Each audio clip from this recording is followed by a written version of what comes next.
hello, and welcome to another edition of Batavia Muckdogs Baseball here on YouTube Live, as your Batavia Muckdogs are facing off against the Jamestown Tarp Skunks here at home after yesterday's game was postponed due to weather that we have here at the ballpark right now. So as always, I'm Griffin Dellapena, bringing you along all the action here at the ballpark, as Batavia has a Saturday game. Fireworks here tonight, should be a decent crowd, even with the weather, as the Muckdogs are trying to get back to that 500 mark against the number one team in the PGCBL currently in Jamestown, a team that they so far have lost against 3 times so far this season.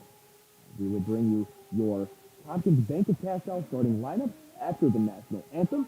And please let me know if you're having any audio difficulties. I've been trying throughout the day. For some reason, with the current mic that I have, we're having a lot of problems with it, and I can't wait to get my new equipment in. So please, again, let me know if you have any problems in the comments section, and we will be back shortly as we are just trying to get things underway with first pitch coming from Julian Pichardo shortly.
And we are back here on YouTube Live with more Batavia Muckdog coverage as the rain is coming down here at Dwyer Stadium. I know that some of you are currently saying stuff with the mic audio. I did have my mic off as we were still trying to get things underway here in the press box. Again, now that I'm talking, if you're having any issues, please let me know, as I have had a little bit of mic problems throughout the day. Don't know if it's the weather or what, But we do have baseball here, as both teams are wearing their black uniforms with first pitch ball by Muckdog pitcher Julian Pichardo.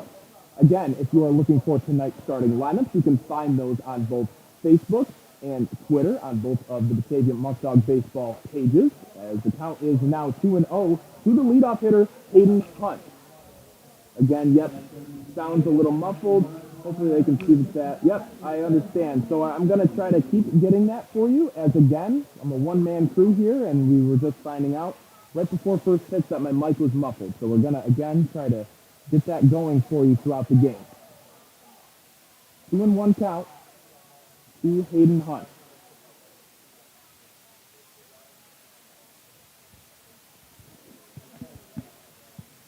And the pitch from Pichardo, again, will be low. But again, you can find, yep, with the static too, I know. That's something that we were trying to work out, and I'm going to still continue to try my best with that. Again, you can find your starting lineups for the Muckdogs on both of our social media platforms, as well as follow live stats throughout the game on Point Street. That one will be fouled away and out of play. 3-2 count.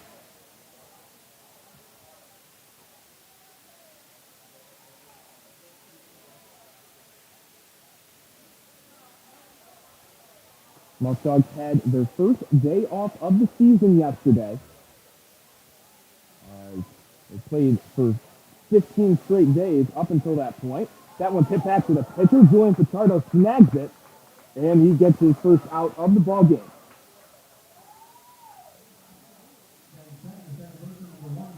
There's one out in the inning. Here is Mark Tucker. Jamestown, again, is 3-0 on the season against the Muckdogs, winning the second game of the season here at home, as well as winning both times that they have played the Muckdogs at Russell E. Dietrich Park. Here is the Jamestown second baseman with a strike by the Muckdogs ace Julian Pichardo, who is 2-0 on the season, a guy that they have relied on relentlessly. Here with the 1-0 now. That one will be outside as the rain continues to pour down. Yep. Still trying to work on that. I understand.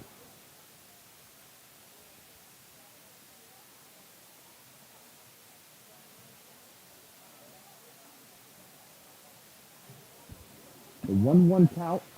Pichardo gets a swing and miss.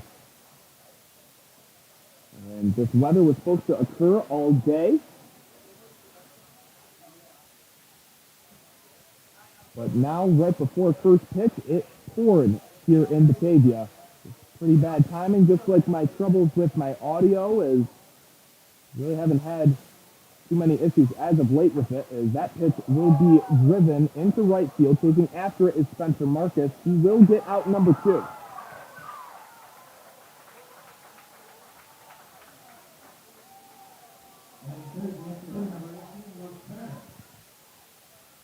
Two down now.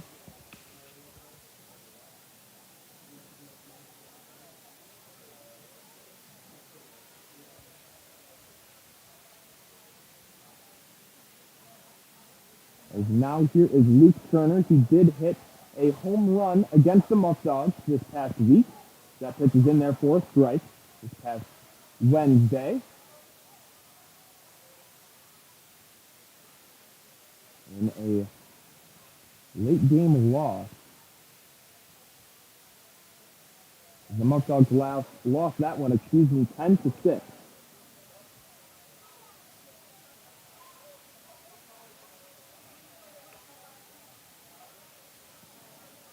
Still trying to multitask, give you the game while also fixing the audio. Again, my apologies with that. That pitch will be outside, so the count is 2-1 to the 3-hitter for the Tarp Skunks.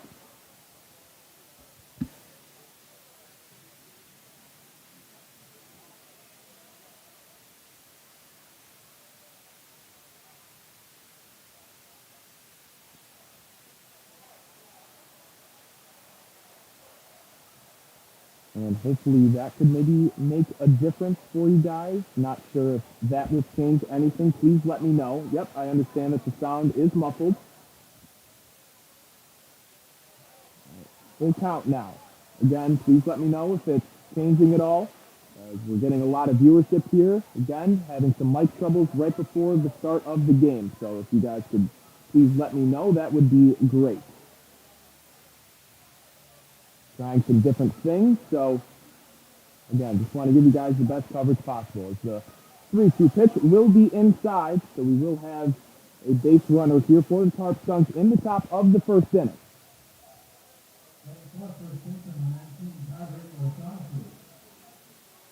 Again, we are getting some new equipment as the season comes on, and being a 19-year-old kid, I'm starting to find out the things that are working for me and the things that need improvement. And audio is absolutely something that will be addressed for the rest of the season. If it continues to rain extremely hard, expecting a big crowd here tonight, I think a lot of people were scared due to the weather.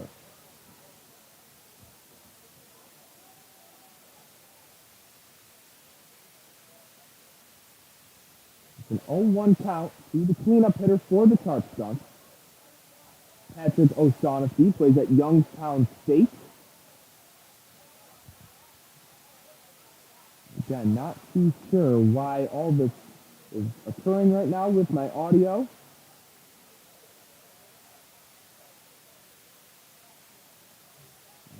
Pizarro settles in on the 1-1. That one's in the dirt. Going is Turner. A great throw by Bryce Mortellaro. He was off the bag, and that'll be an out. So inning over after a great throw down to second base by Bryce Mortellaro. Now we'll go to the bottom of the frame as the Muckdogs bats are looking to get things going and put the first runs on the scoreboard. Again, during the break, I'm going to try to figure out the issues for you guys.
And again, folks, I'm going to try something right here. I'm not too sure if it's going to work, but I guess we will see. So, oh, it's fine? Oh, that's okay. So, as you get a first pitch right here, again, please let me know. I'm trying something else here with a little bit of audio from the camera, so if that is different, or now we will have Turman here. The first time we have seen him in action since the third game of the season, as he's been dealing with some hamstring issues. And he has been a guy that the Muckdogs have really missed. As coming into this at-bat, he's hitting a perfect 1,000 with 6 at-bats. He's also been walked 5 times. So the University of Memphis outfielder is going to be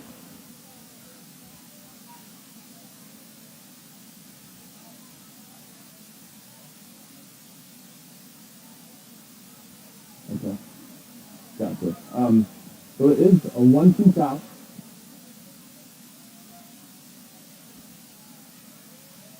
The audio is much lower. Okay. So still Turman strikes out there. And his first at-bat back since injury.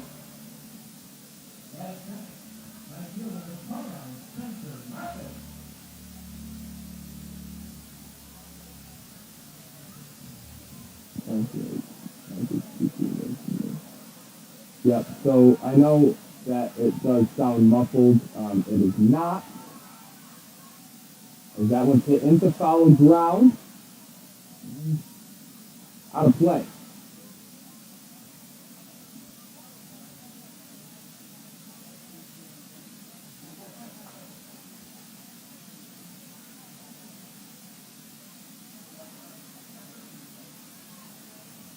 So it is a 0-1 count to Spencer Marcus. He has a .450 batting average. That one is low. The outfielder from Niagara University.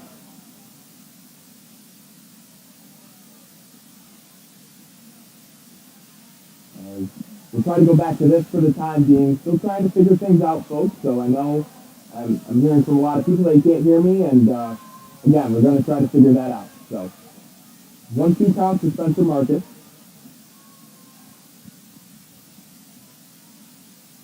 Again, getting some new audio equipment in the coming days. So I appreciate your patience. That one's hit on the ground over to third base. Yuzima will glove it. That one is way gone. And Spencer Marcus will be taking second base.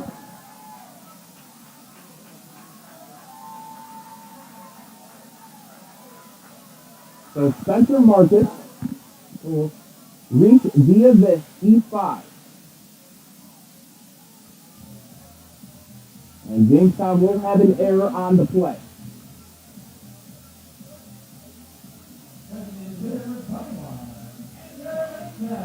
Right here is the DH, Abner Benitez. Benitez having a great season up to this point, hitting .327 with 17 hits, including a double, triple, 3 home runs, and 8 RBIs.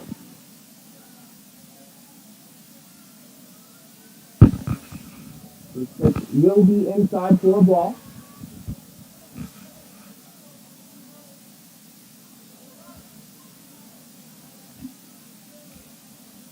As the man on the mound is Danny Hosley. We have seen him play a lot of third base. He's been a very impressive third baseman from Norfolk State, but he is also a pitcher and won his Conference Player of the Year award.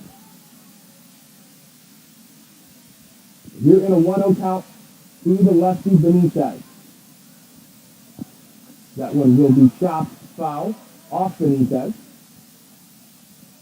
And then it's still coming down here at the stadium, just not as hard. We've been anticipating the rain all day. Stands coming prepared with either some umbrellas or they are underneath the metal awning here behind home plate. 1-1 count with a man on second base after the error by Hosley's replacement, Julian Yuzima. So the 1-1, that one also fouled back.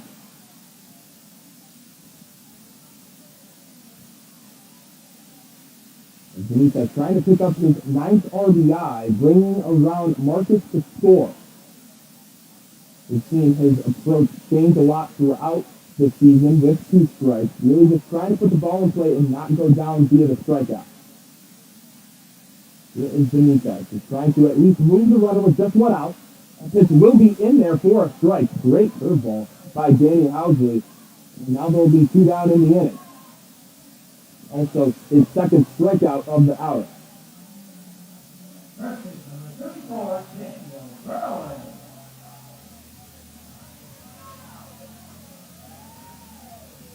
Now here is the cleanup hitter, Daniel Burroway, who is absolutely due for a big hit. He has been hitting balls all over the yard, just right at people, or the defense is making great plays on him, as that first pitch will be a ball.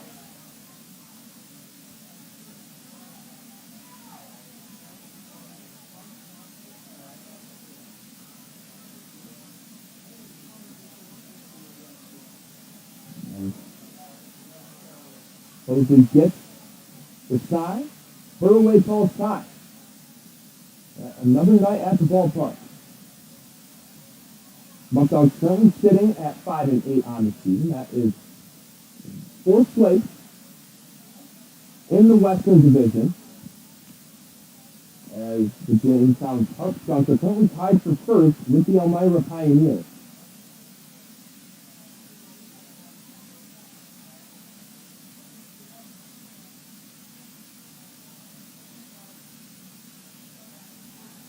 Again, I know that I'm having some difficulties with the audio. It is a 2-1 count. Burley, the Elton Community College outfielder and first baseman, takes the ball in a 2-1 count on the outside corner. Marcus taking his lead at second base. As he takes a look at him, he will deliver to the plate. That is another great off-speed curveball. Making the count now 2-2.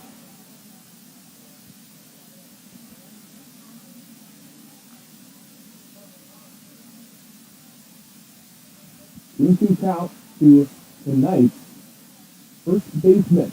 Seen him a lot the DH, but he is playing one deep tonight. So here's the pitch. That is another off-speed pitch, way high and inside to make the count full.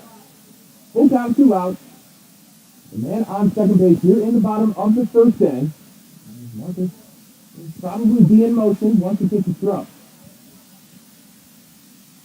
As he gets his side, Norfolk State third baseman and pitcher delivers home, big swing, and that one will be fouled off to the right side. Thank you all for watching here on YouTube Live, another edition of Batavia Muckdogs Baseball.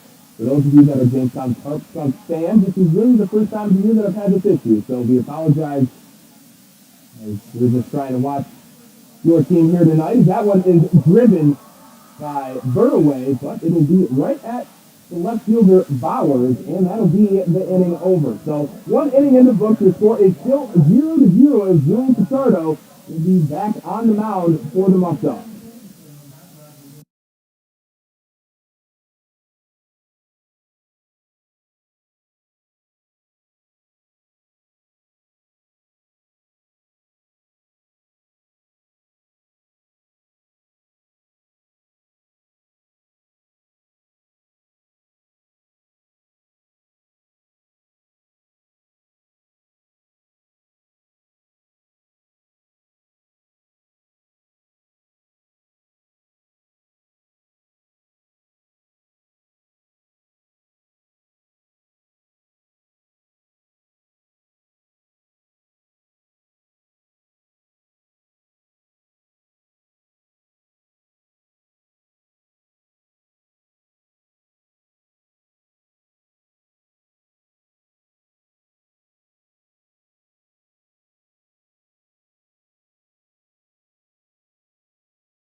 And again, as we are trying to figure more things out with the audio, just tried something else out, so please let me know in the comment section if this is better, worse, or about the same. Hopefully it is better for you guys as we are here in the top of the second inning. We're in a tie ball game.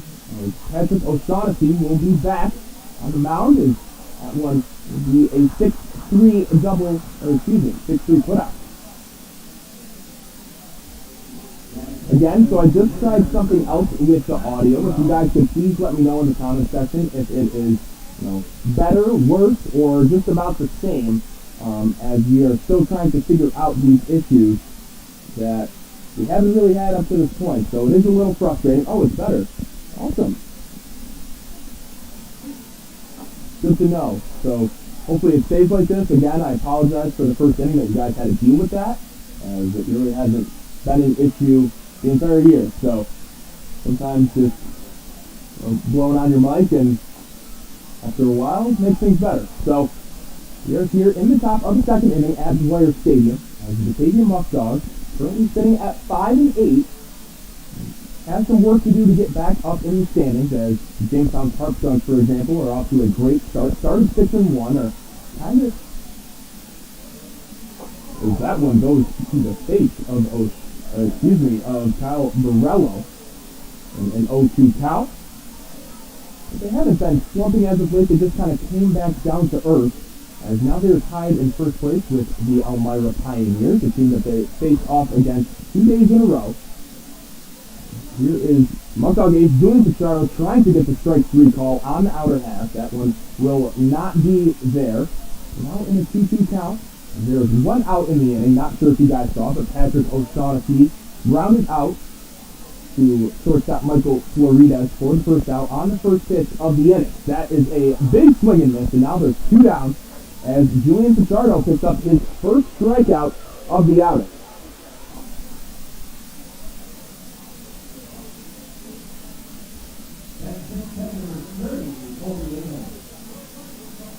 Sound like I'm in a tin can. Okay, well,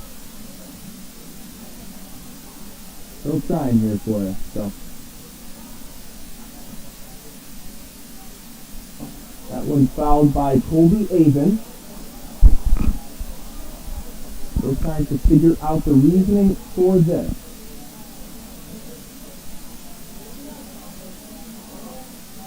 Yep. So, again, just trying to do my best for you guys, so.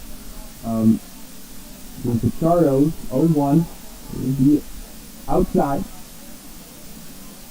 Pichardo so far has 17 innings on the year, allowing 8 hits, 1 earned run, 15 strikeouts compared to just 8 walks coming into this one with a 2-0 record and a .53 ERA. Played his college ball at Coastal Alabama Community College. Okay, now it doesn't sound better. Alright, well, not too sure what you guys are expecting, but so in a 1-2, that one will also be a ball, even up at 2 apiece. We're in the top of the second inning with 2 outs.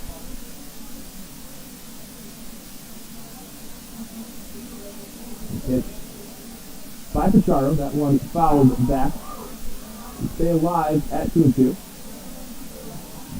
Colby Avon, the catcher for the Tarp Skunks.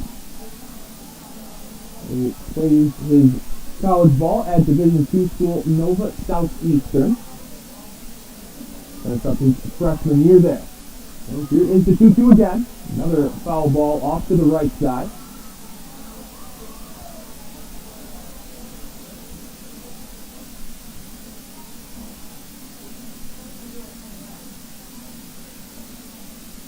While I am trying to give you guys some commentary, still trying to figure out the problem as I'm getting some mixed reviews. It sounds better, it doesn't. So, just trying to figure that out. As during the break, now that I'm in the stream, I just can't test things and kind of need your guys' opinion on it, because if I end the stream, then I have to make a whole new one, and then that seems like a little bit of a hassle. So,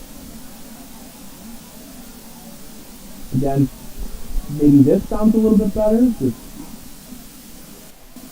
trying this, so please let me know if this is any better. A different setting here on my stream. You can please let me know in the comment section. That would be great. That one is skied into left field. Facing after is Luis Rodriguez, and he gets to the final out, so we will be in the halfway point of the second inning. As the score is still 0-0. We'll be back again, trying to figure some things out here in the break.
So again, just testing some other things out.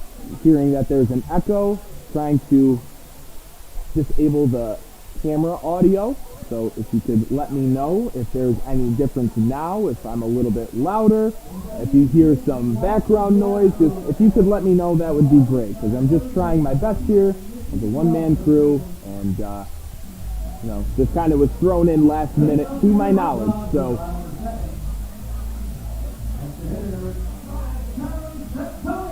here is the extra hitter, Charlie Ciccone from Wisconsin Tout. Here's the first pitch by Danny Housley. That one will be in there for a strike. Again, still kind of waiting to see if there's a difference, if you guys can hear me, if you can't, because I'm currently not seeing anything in the chat, so can't make anything better if I don't have feedback. That one's rolled over to the right side for the first out, as O'Shaughnessy will take it himself and get the out.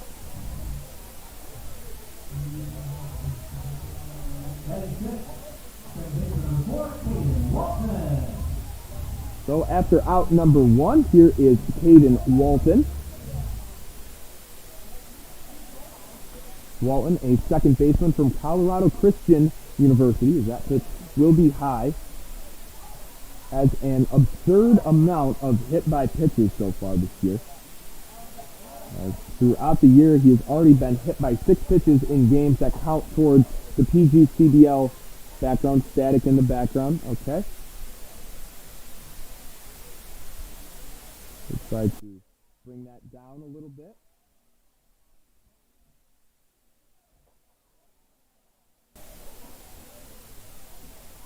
As maybe that could be a little bit better.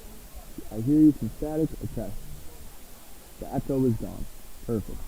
So it's a 3-0 count to Kaden Walton, who was injured after being hit right on the ankle bone earlier this past week. He was red hot. He was the leadoff hitter for the Muckdogs.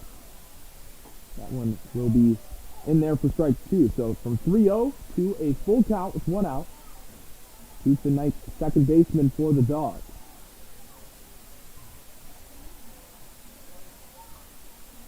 That pitch, a great breaking ball, but must have just missed. As Kaden Walton will be the second base runner here for the Muckdogs tonight.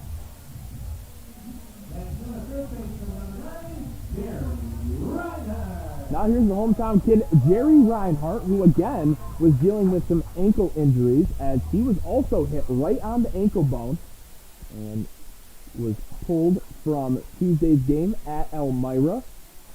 Took Wednesday off, and Thursday actually played with an ankle brace, and the extra day off with the cancellation of the Niagara Power game actually helped his recovery to feel about 100% at this point. So he takes a curveball in there for a strike, with Walton on first base against Danny Housley. There is another curveball that will miss upstairs for a ball. 1-1 count so far this year. Reinhardt is currently hitting exactly 250, 9-4-36, scoring 7 runs and 8 RBI. There's a nice pickoff move by Danny Housley. Just got back in time was Walton.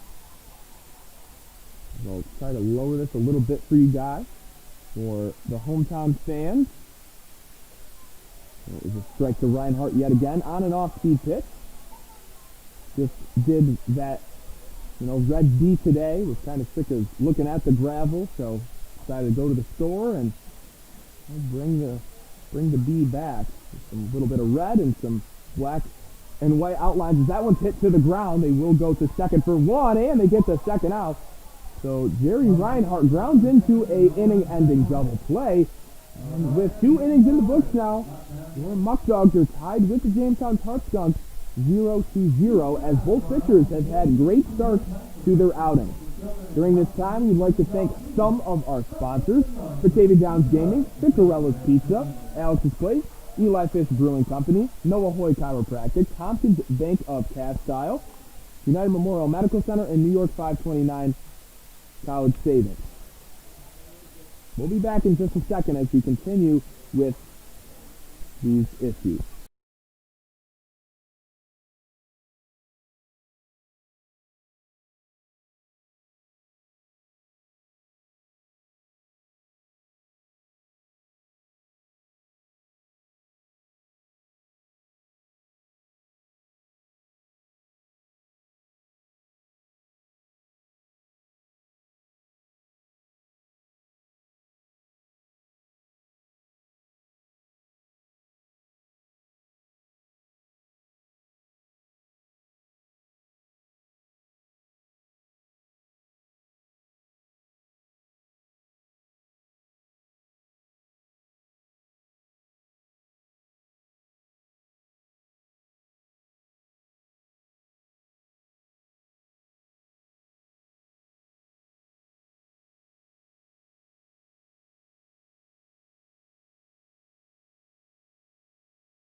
And here in the top of the third inning, Justin Bauer steps to the dish. We're still in a 0-0 ball game here at Dwyer Stadium, as it appears that the rain is done. A little bit of sun peeking out of the clouds in the distance. The lights are on, and we are here playing baseball at Dwyer Stadium in the PGCBL. Count is 0-1. That pitch just low, make it 1-1. Feel like the audio is much better, louder. Okay. 1-1 count. Here is Pichardo. Another pitch, another swing and a miss, as Pichardo has been extremely effective, only allowing one base runner. Luke Turner, the number 3 man in the Jamestown lineup, as he was walked, but then was caught stealing. Justin Bowers is the number 7 man in the lineup.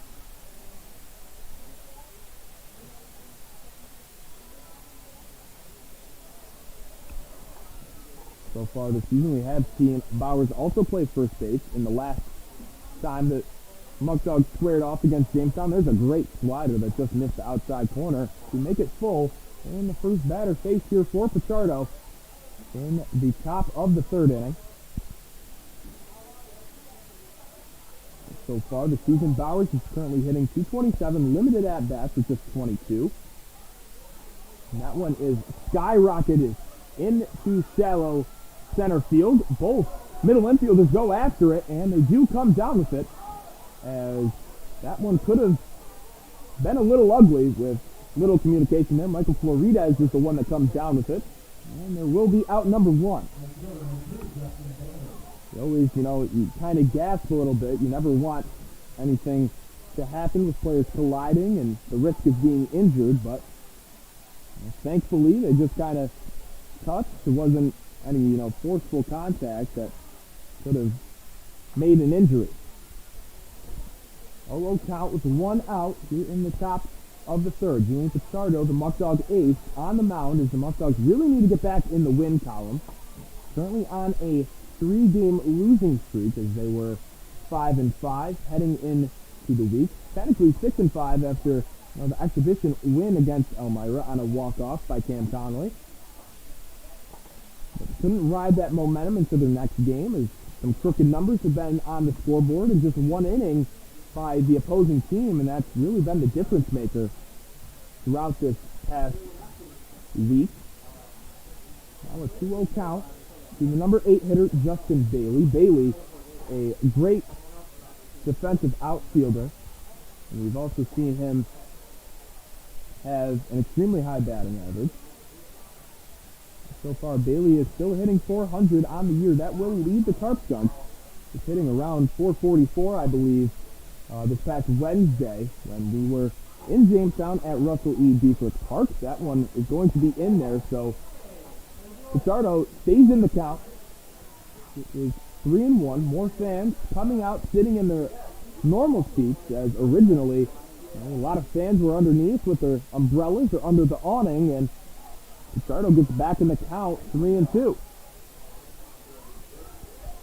Full count, 1 out. Pichardo facing Justin Bailey with Julian Yukima, the Quinnipiac Bobcat, on deck.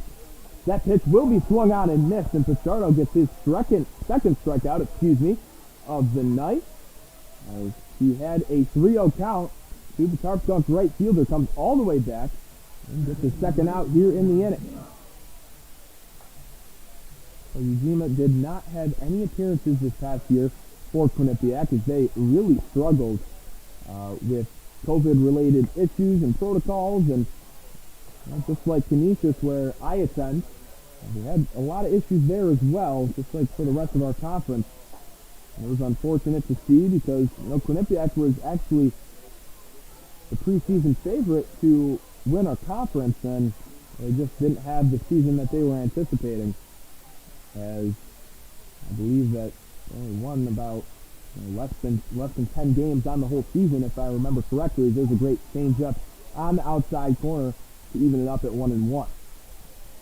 Have seen Yukima play a little bit of shortstop as well as second base, so kind of a utility guy in the infield.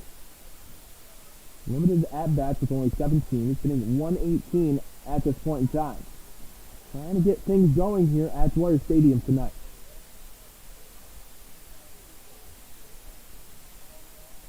Julian Pichardo trying to have his second straight 1-2-3 inning. This is 6th straight batter retired, as that one swung on and missed. One of the best curveballs or sliders that we've seen from Pichardo all day.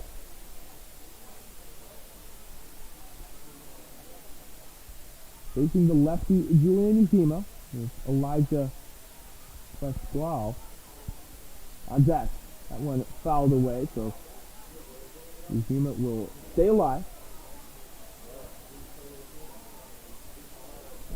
As looking at Henson's Henson's the closer, Danny Hosley on the mound. He has played in 2 games. He has 1 start, 9 innings pitched, but only allowed 8 hits, 5 runs. Now the count will be full.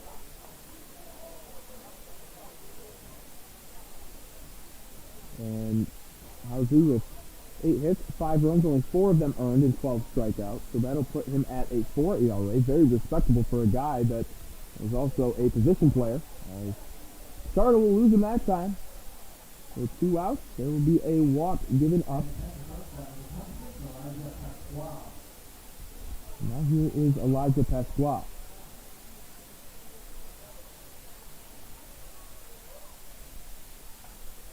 Pasquale, a shortstop.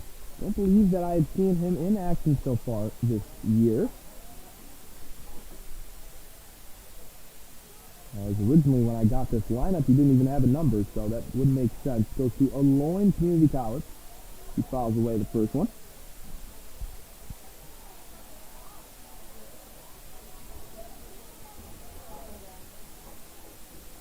A 1-1 count to the number 10 hitter for the Tarp Skunks here tonight. Carter will take a look. He will deliver home. That one will also be inside. So 1-1. Carter trying to stop the bleeding here with just 1 base runner in the inning.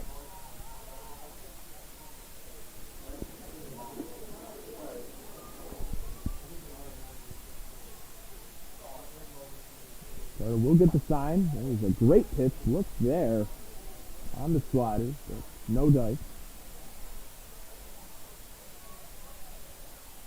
We'll take his time now.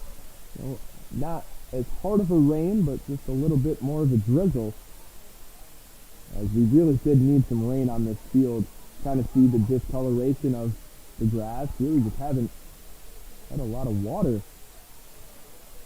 That one will be popped. Chasing after it will be Mortellaro, and Jerry Reinhart did he catch it? Did he catch it? And Bryce Mortellaro with a crazy catch. Couldn't pan all the way, but he goes over the top of the dugout awning, and what a play by Bryce Mortellaro. His dad, that's in attendance tonight, is going to be very happy with that play, as that will retire the side. A great play made. Pichardo looks like struggling a little bit more with the command issues as the rain progressed, but a great play made by the catcher out of Ranger College. We're having our military appreciation currently at the ballpark. That is something that we do every single game here at Dwyer Stadium.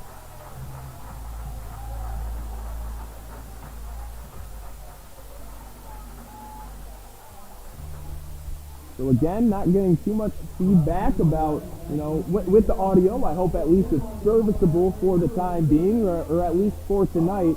Again, we apologize for, the disservice to you fans. Again, I always like to test my stuff, tested it throughout the day. It was fine. And about 30 minutes before first pitch, I get back on my mic, I do my test, and, I was extremely muffled. So, again, that's something that I haven't ran into that problem yet. Again, kind of learning on the fly as a 19-year-old college student with big ambitions to take this to the next level with the broadcasting in baseball. And hopefully you guys can listen here tonight, and I can give you some great commentary. So a quick middle of the third inning. And now it is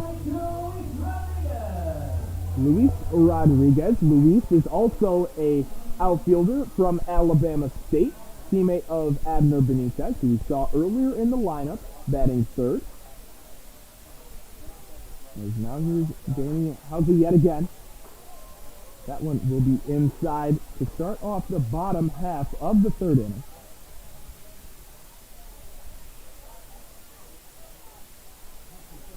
So the Tarp Skunks still looking for the first hit. So are the Muckdogs. Both teams have had base runners, but, excuse me. Pardon me about that.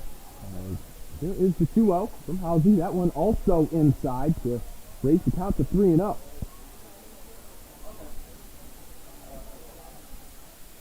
Again, if there are any problems with the audio or anything else that you'd like to say, that's why the comment section is there for a reason, as there's a 4-pitch walk by Luis Rodriguez, a guy that really has had a limited sample size, currently only having 13 at-bats, hitting 154, but that was already his third walk. So, a guy that will find a way on base if need be.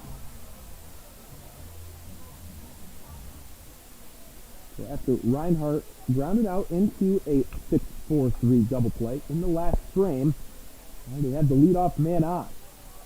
As Luis Rodriguez got on, a nice bunt by Mortellaro, and excuse me, a sacrifice opportunity for the Muckdogs. So now with one out, man, again in scoring position, really want to get this run in if you're Batavia.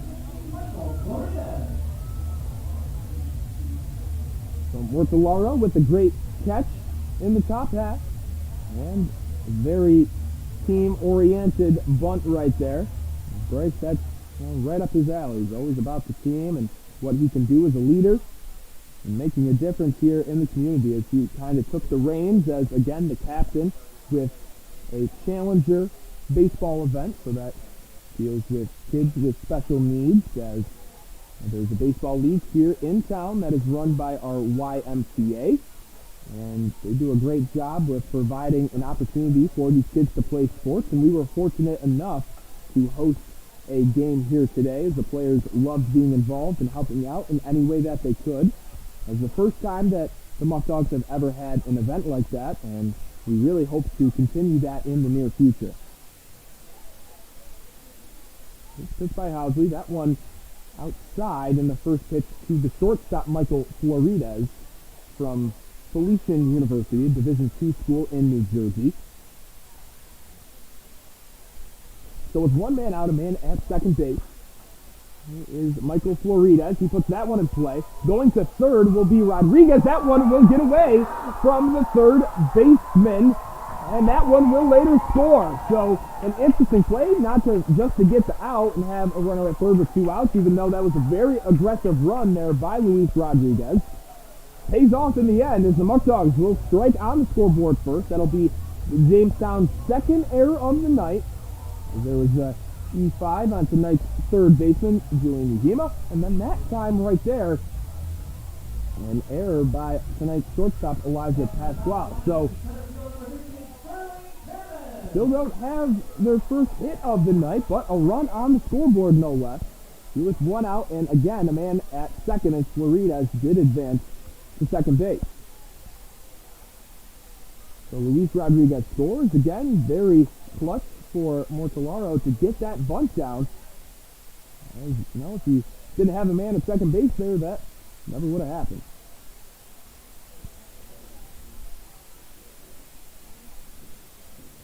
Two errors early by the Tarp Skunks.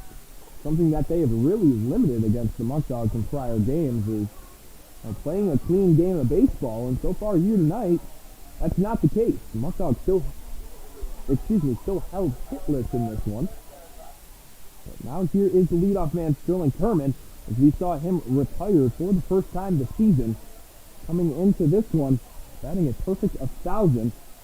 He was walked 4 times and was 2 for 2 at the plate. Did leg out a triple where he pulled his hamstring as he was rounding first base. That one put into play over to a third baseman, Zima. That one thrown over and out at first base, as Floridas will stay stationary at second.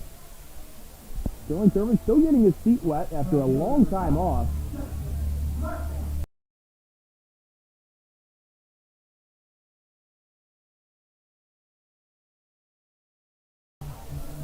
Excuse me for coughing there.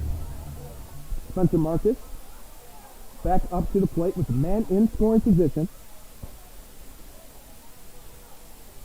Here is tonight's right fielder, who's been red hot at the plate, still hitting over 400 after a few games, not multi-hit games. As he's first pitch swing, hit over to Mark Tucker, excuse me, and they'll get the out. So Batavia, still with no hits in the ball game, do have a run after the crucial error made by Pasquale, who tried to throw to third to get Luis Rodriguez. And right now, the score is 1-0 with the Batavia Muckdogs on top, as Julian Pichardo still trying to get things going and hold the Jamestown Tarp Skunks scoreless.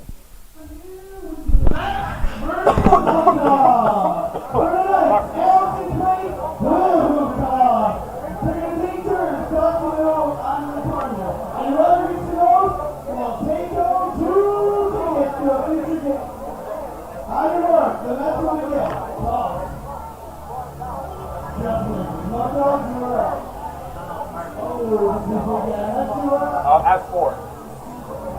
Oh, that's a big one. Muckdogs are up.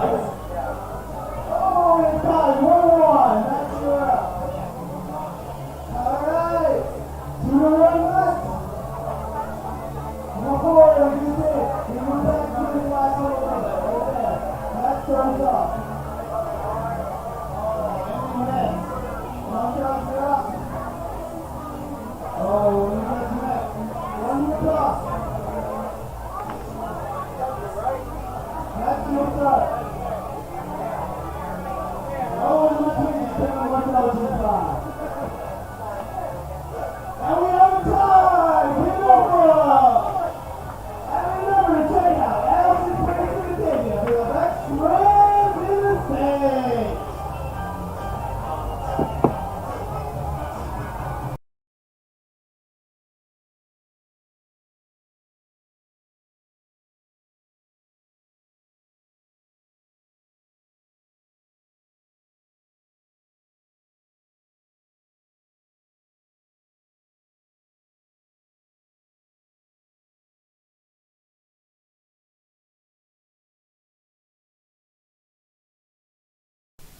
Here in the top of the fourth, Muckdogs up 1 so far in a extremely low-scoring game, something that we're not accustomed to between these two teams. The first meeting here at Dwyer Stadium, Muckdogs lost 12-10, and then just lost 10-6 in their last matchup, as Jamestown is currently on the season against the Dogs 3-0. So trying to get that first win against them. That one also in there for a strike. So Pichardo off to a hot start against the leadoff hitter for Jamestown. Hayden Hunt, the Chattanooga Community College center fielder, hit .321 this past season for them, and should be getting some D1 attention as what he brings defensively to the table as well as on the base pass is an extremely vital tool. Trying to get things going with the bat a little bit more as well, as he has consistently been their leadoff hitter.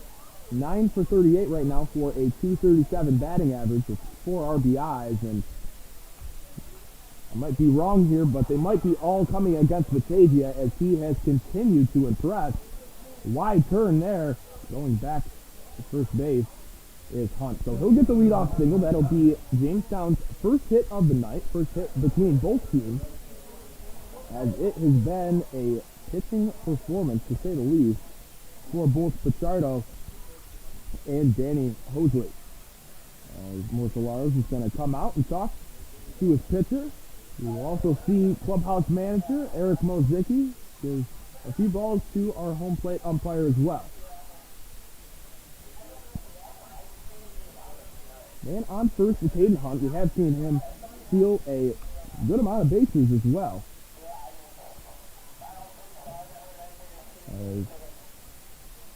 Not sure if it's going to tell me on my stat sheet. Unfortunately, it isn't, but excuse me, yes it is. He already has 11 stolen bases on the year. Very impressive average. Just almost a 1 a game so far, so off to a great start. It is the number 2 hitter in the Tarp Skunks lineup, the second baseman who had a catch to retire the bottom of the third, Mark Tucker. Tucker has also had a great season at the plate. So far he's hitting .286 with 8 hits, a double, and 8 RBIs.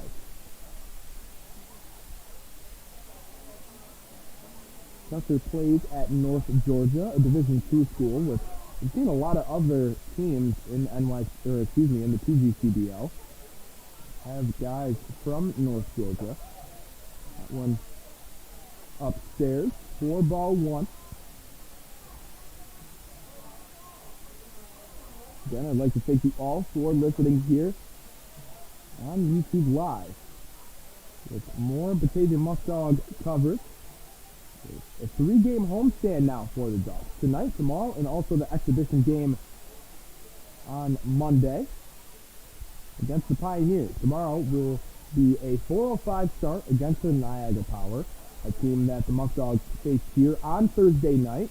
They were supposed to face yesterday at Sal Magley Stadium, but just weren't able to due to the weather and them having some troubles with their tarp and some other issues. The game was called extremely early as there was just really rain in the forecast, and they didn't want to deal with it with us coming up and potentially canceling the game, as Niagara has already had to cancel a few games so far in this short season with a long way to go. So hopefully that doesn't affect them, as Hayden Hunt will go. Nice throw by Mortolaro, but in there safely will be Hunt for his 12th stolen base of the year. It was also in there for a strike. So 2-2 now. Hayden Hunt is in scoring position. Hunt has already scored 7 runs this year. You'd expect a leadoff guy with as many stolen bases as he does to come around to score just a little bit more often. In there will be strike 3, and Tucker will be sent packing. Didn't really like the call, but the umpire's decision there. So 2 down now. Excuse me, just 1 down. After the backwards K, Pichardo with his 3rd strikeout of the night. The guy that he walked in the first inning, Luke Turner up to bat, hit a home run against Nathan Hinckley on Wednesday. 2-run shot to straightaway left center. The ball originally looked like it was just going to be a gapper, but just continued to travel as the York University third baseman. We've seen him really just be an extra hitter in action against the Muckdogs, because he just flat-out rake. This past year at York, hit .313, 2 home runs, 24 RBIs. His kind of stats so far, he's hitting .378. There's a swing and miss. As the infielder currently hitting .378. 14 hits, 4 doubles, that lone home run, and 5 RBIs. Strikeout totals are a little high already at 11. He does find himself in an 0-2 count here with Hayden Hunt on second base.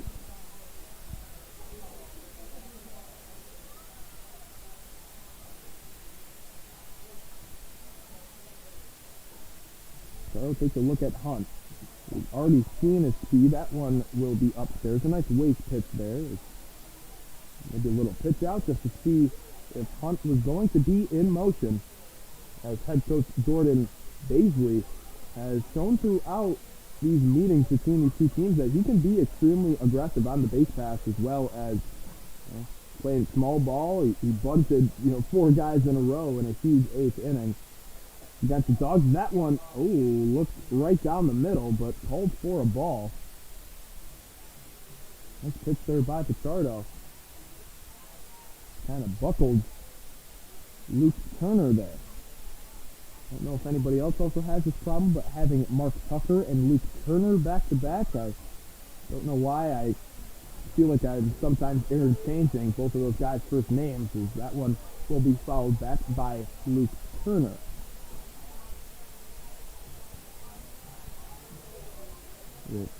Patrick O'Shaughnessy, former Lackawanna Community College, Northeast Community College player. Played with a good friend of mine, Casey Radka. He's a Batavia guy.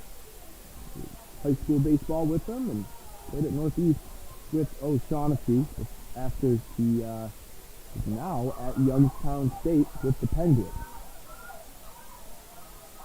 You see that there is a balloon that's flying over the field that's going to come down at some point. Big lead by Hayden Hunt and another foul ball by Turner. After an extremely fast first 3 innings, things starting to slow down a little bit here.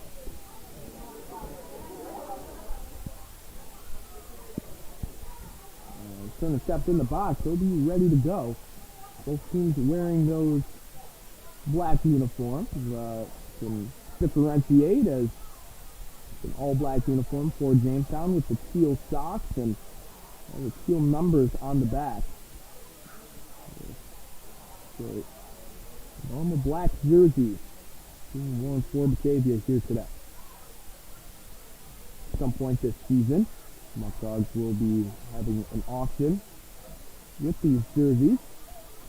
You can get your favorite player as another tough call on the outside corner. So there are 2 pitches this at bat that could have potentially been a backward strikeout for Pichardo. I really do think that time Pichardo didn't get the call because Mortellaro kind of came out of his crouch and didn't really frame it the best and also sell it with the body. It's surprising to see because he is a great defensive catcher. Here's the payoff. That one smoked into center field. Chasing back after it is Turman, Christian Robinson. As Turman's night must be over. Didn't really realize that. Must have been a defensive replacement. So Robinson right there was kind of stunned as that ball was hit on the screws. Hit over his head near the 400 sign. And now we have a tie ball game here in this one after the RBI double by Luke Turner. Maybe the second hit for Jamestown in this inning alone. As there's a great hit by Turner. With that being his 6th RBI on the short season already.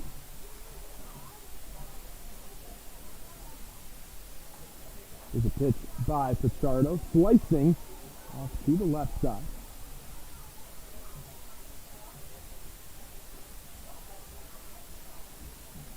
For this season for O'Shaughnessy, 15 at-bats, he's hitting .133. Probably one of the older guys on this team. That one's hit over to Danny Burraway, taking after it, and Burraway's just going to take it himself. Now there will be 2 outs with a man on third base as Turner did advance. So another ground out for O'Shaughnessy.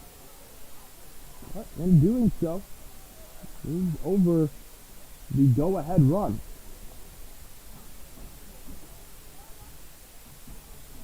Now here's Kyle Borello. Borello tonight's DH. That one, big swing and a miss.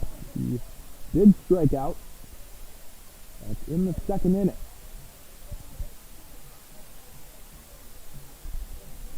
0-1 count. Man at third is Turner.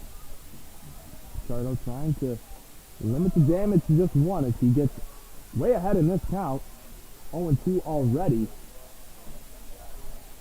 To Borello. Borello now also just had 8 at-bats, hitting .250 with 2 walks. So can work the at-bat.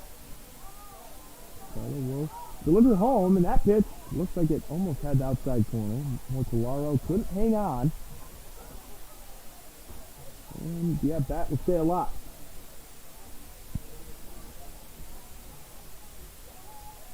I was still kind of concerned that Sterling Turman was taken out of this one, and Robinson's in center field. So there's the big swing and a miss. Borello's second strikeout of the night. The starting pitcher, Julian Pichardo. The game is now tied 1-1. We'll head into the middle of the 4th inning. Without doing so, let's thank some of our sponsors. Batavia Downs Gaming, Batavia Downs Gaming and Hotel is the area's premier entertainment destination with great restaurants, events, and on-site hotels. Please be sure to check them out at BataviaDownsGaming.com. Ficarella's Pizza. Ficarella's of Batavia is where you can get your fix to satisfy your cravings for piping hot pizza, sumptuous subs, and mouth-watering wings. Every Friday, enjoy Ficarella's fabulous fish fry. Don't forget the fish plate, fat wraps, and all your favorite pasta dishes, and they have blueberry and raspberry barbecue sauce that tastes great on wings. So when you have that craving for delicious food, get your fix at Ficarella's on Liberty Street in Batavia. Noah Hoy Chiropractic. This game is sponsored by Dr. Noah Hoy, the official team chiropractor of the Batavia Muckdogs, located at 184 Washington Avenue in Batavia. For an appointment, please call 585-343-9316. Tompkins Bank of Castile. Tompkins Bank of Castile is a community bank that was founded in 1869. They now have 15 offices in 6 western New York counties in the region. Services include complete lines of consumer deposit accounts and loans, business accounts and loans, and leasing. In addition, insurance is offered through an affiliate company, Tompkins Insurance Agencies. Wealth management, trust, and investment services provided through Tompkins Financial Advisors. So to all of those great sponsors, we thank you. As the number 3 man in the Batavia Muckdog lineup, Abner Benitez, will be up here. So this game was scoreless until the bottom half of the 3rd inning. Excuse me for not updating the scorebook. But the Muckdogs did get one to pass after an error with Luis Rodriguez scoring. That pitch will be upstairs for a ball. But Jamestown immediately answers and puts one on the scoreboard themselves. That pitch will also be upstairs. So the count will now run to 2-0 here at Dwyer Stadium. As the rain is dug, the field does look actually in pretty good shape. Infield definitely needed some rain. That one yanked. Foul on the 2-0. Abner Benitez, a guy that loves hitting full side. Seen that time and time again. Him hit hard line drives and ground balls off to the right side. There's a big swing and miss, but we've also seen the pop that he has, which he's hit already 3 home runs, which is leading the PGCBL. Here's the pitch. That one blocked. Not swinging. Will be Benitez. Will be Avon with a nice block there.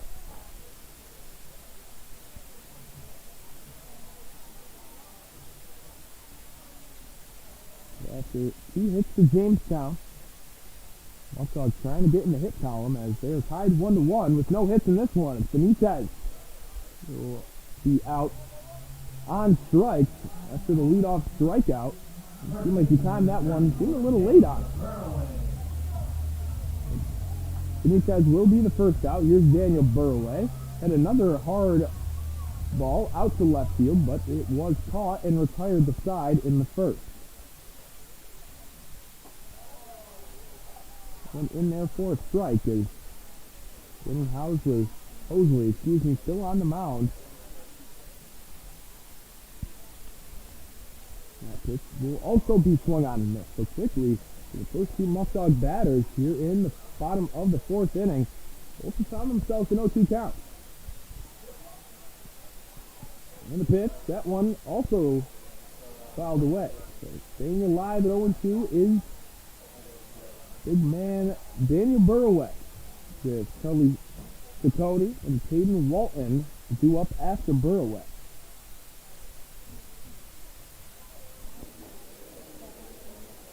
I would say a pretty competitive lineup out there tonight for the Dogs, as 0-2 will run high.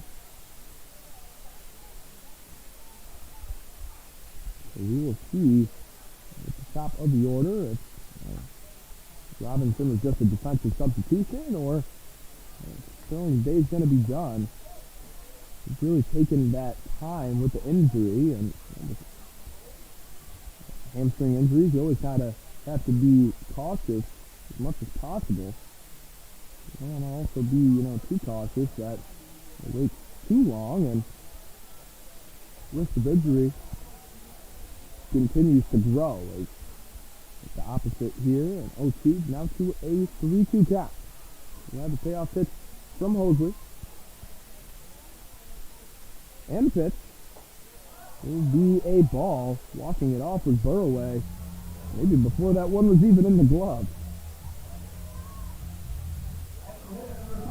Now here is extra hitter Charlie Ciccone. Ciccone, in a at bat, hit a ground ball over to O'Shaughnessy. And his glove back in the second. Now here with Burway at first, County. First pitch is a strike. These two have been kind of interchangeable at the 4 and 5 spots as of late. They both have showed off what great hitters they are. They just have continued to hit balls right at guys that you'd expect to go through. Foul ball. And again, Hosley way ahead.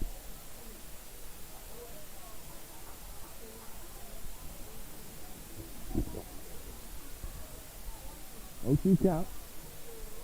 It's Jamestown Tarp Skunks trying to keep this a tie ball game heading into the fifth inning. There's a swing and miss and 3 pitches, strikeout for the county.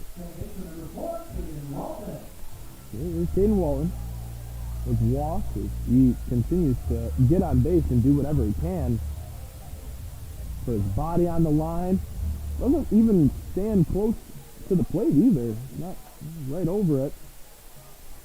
He's been plunked a lot.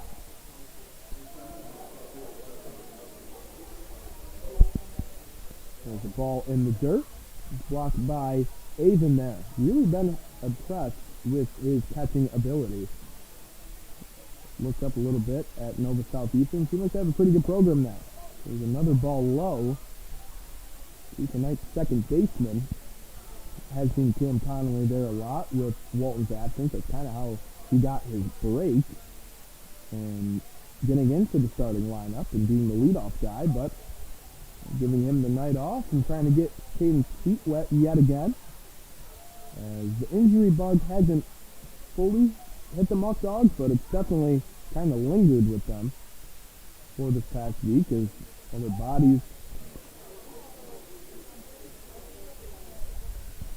bodies really haven't been used to playing that many games in such a short amount of time, basically a game a day. We were on the road a lot this week, and guys getting hurt on the road, and then they weren't traveling, and a whole lot of stuff that isn't ideal, but as a skipper and as just an organization in general, you have to think about these things. So you can't put yourself in it yet again if there is a 3-0 strike for Walton.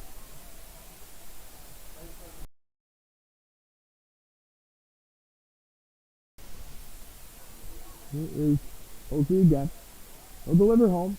One Walton was thinking about turning on, decides not to. And it's a 3-2 count. Danny Burway takes his lead. He will be in action on the base pass once this pitch is thrown. And guess not. It was a 3-2. Decided not to go. Walton hits it into center field. Hunt will come down with it after calling off Justin Bowers. This game is still tied at 1 apiece. And Julian Pichardo going back on the mound for the Dogs. And we will be back in just a minute, right before the top of the 5th inning starts up.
Top of the 5th inning action now. The first man up for the Tarp Skunks will be Colby Avon, the catcher. He's going to have a great night at the plate. Let's see what he can do with the bat here. As the first pitch will be a ball from Pichardo. It's actually turned out to be a pretty good night here at the ballpark. As, you know, right as the players were coming out on the field for pregame introductions, and you know, we had the Challenger baseball group that we hosted today that the YMCA puts on. We're very excited to have them, and some of them are actually still in attendance here tonight. That is going to be a regular event here in Batavia once a year, as the guys just love helping out, and it was a very great moment here at the stadium. It was definitely one of the high points of the year for everybody involved. Some of them are in attendance. We also hosted Pembroke Little League, I believe. There was a team here with them. So it's going to be a busy night with kids, and started the downpour. And pretty consistent rain for about 20 minutes. And Colby Avon goes down on strikes as Julian Pichardo continues to be impressive on the mound with no surprise there. So picking up 2 strikeouts in the 4th, 1 in the 3rd, 1 in the 2nd. That one will bring his total all the way up to 5 so far tonight. Quick math there. There you go.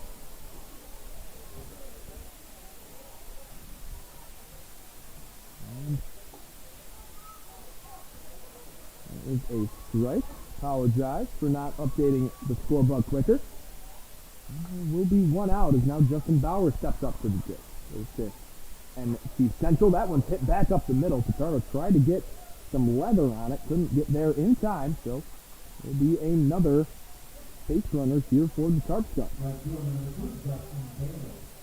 Again, this is right around the time where the wheels start to fall off for the Muckdogs. Still haven't seen that this season so far for Pichardo on the mound, and again, we really hope to not see that ever.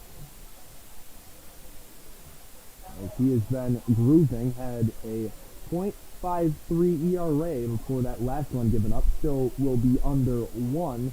The amount of innings that he's had, the amount of success with also limiting base runners as much as he has so far this season.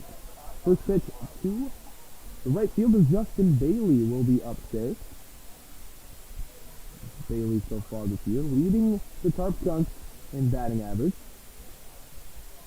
He also attends North Georgia as well. So I knew that there were a few North Georgia guys on this roster, but also played some other teams with guys as well.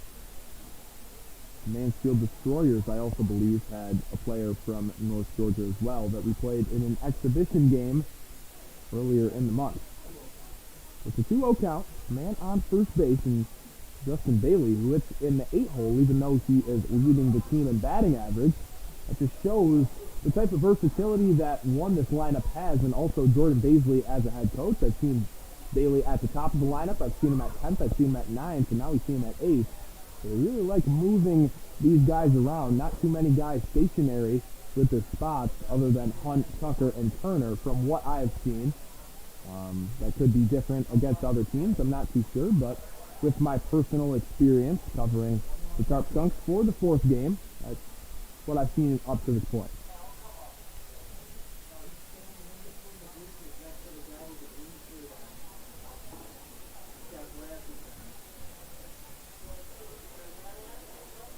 Here is a bunt attempt by Bailey. That one is placed perfectly. Pichardo doesn't even want to throw it, as that will be an infield hit and a bunt. And the Tarp Skunks' 4th hit here already. It's 1 out. And an infield hit on the bunt, as Bowers and Bailey are on base. And I wasn't too sure about this earlier. I thought Julian Ukema was a righty.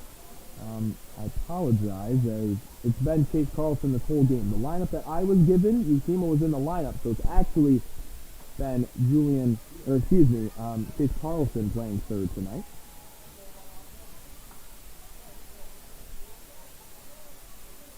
Now here is the lefty Carlson. I remember him playing short the other night. There's now another bunt is trying to be placed down. That one will be foul.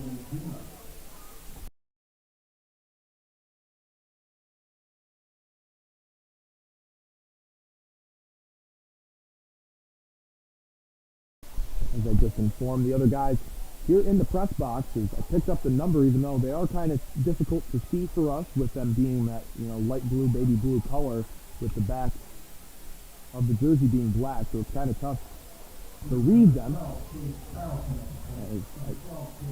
As I believe Carlson was also in there in his last at-bat.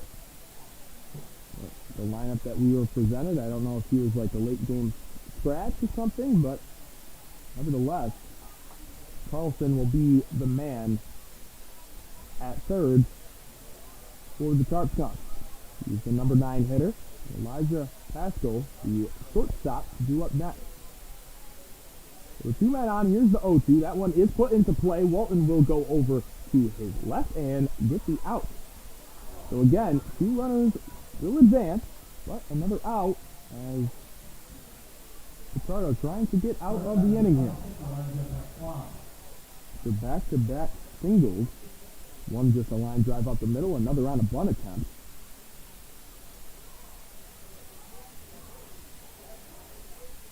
Let's see what Pichardo can do here against Elijah Pasquale.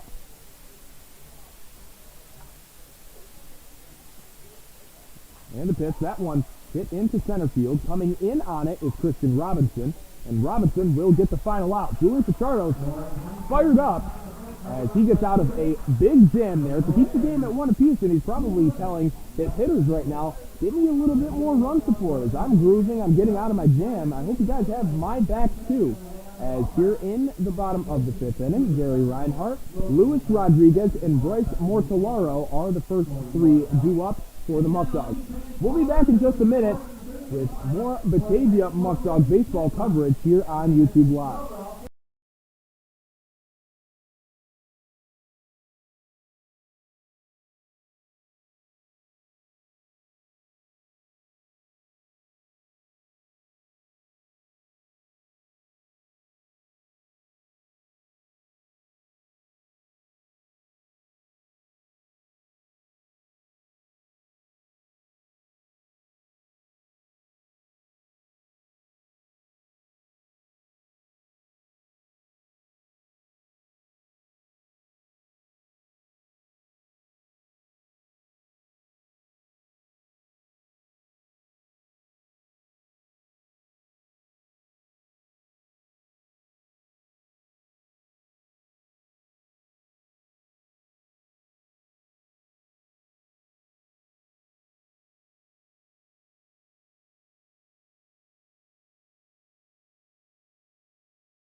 And the action zip will get us started here in the bottom of the 5th inning as Jerry Reinhart steps in, trying to get the Muckdogs the lead for the second time tonight.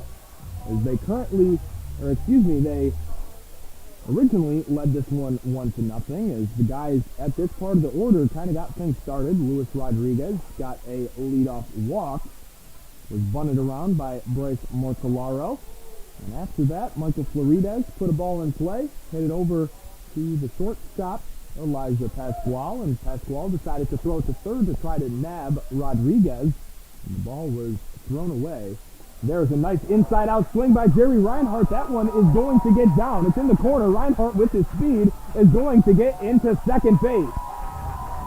So that ankle looks to be okay for Reinhart as he gets a leadoff double on the opposite field hit.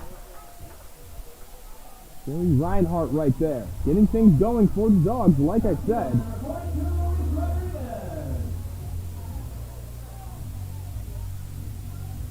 Here is Luis Rodriguez, the man we just mentioned, who started things off for the Dogs last time.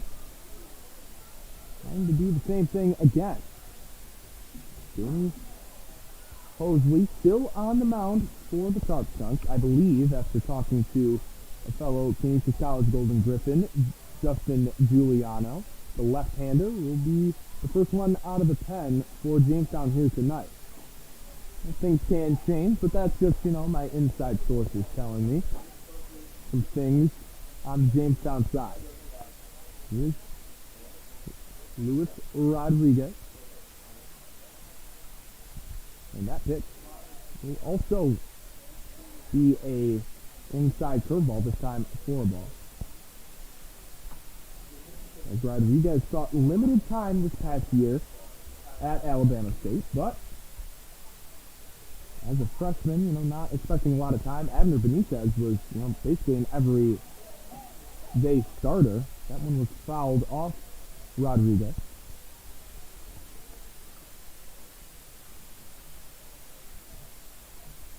As Lewis also is a catcher. We haven't seen him behind the plate in an actual game so far, but standing at 6'2", 210, originally from Puerto Rico. Played in 4 games this past year, but had a .333 on-base percentage with a hit and an RBI, as he will be retired on the strikeout. So 1 out. Bryce Mortellaro stepping up to the plate.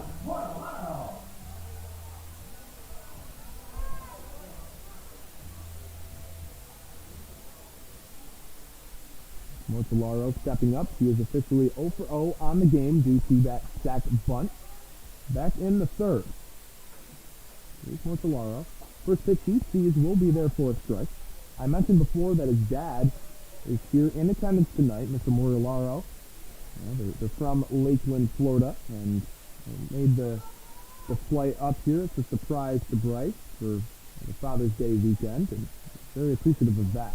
That one is fouled away behind home plate.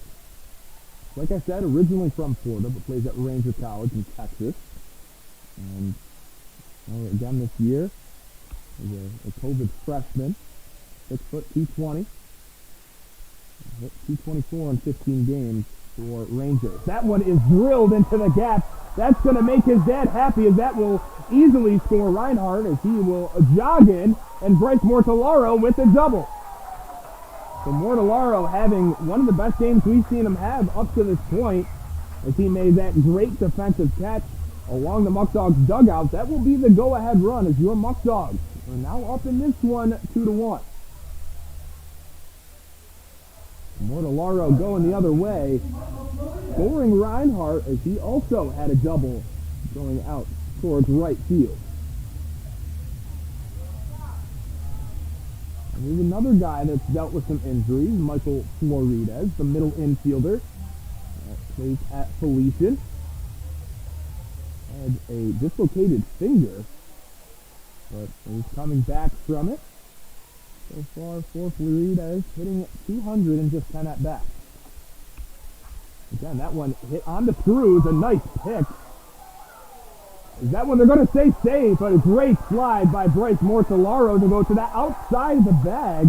And the third baseman, Chase Carlson, again didn't tag him. So another very questionable with how hard the ball was hit for Pasquale to decide to go to third and nab Mortellaro. That's now 0 for 2 in that situation with a man on second base trying to go to third. And now we're trying to get Jordan Baisley to try to plead his case that Carlson got the tag down. Carlson saying, look, I did, but appearing from up here at least, it looks like with how wide Bryce Mortellaro got on the bag, that he might have got around it. And now they appeal to home plate says, look, I didn't see it. So it'll be Christian Robinson now up at the plate as we turn to the top of the order. And it does appear like Sterling Turman's day is done, so hopefully he didn't, re-aggravate anything. We just wanted to get his feet wet with, 2 at-bats and just see how it feels. Now here in the 5th inning in a big spot with only 1 out, runners on the corner in a 2-1 ball game. Christian Robinson in his first at-bat of the night. He'll take strike 1. Earlier today, assistant coach Tony Brewington, Christian Robinson, and Blair Frederick went to a June 19th rally here in Batavia and tried to get the bunt down. And Joe Martinez is a little upset that he couldn't get that one down. So now the count is 0-2. I was told that was a great success today, and they were very fortunate to go to an event like that. It's officially a national holiday here in the United States, and it should have been a long time ago. There is a pickoff move by Mosley, and Floridas will be safe.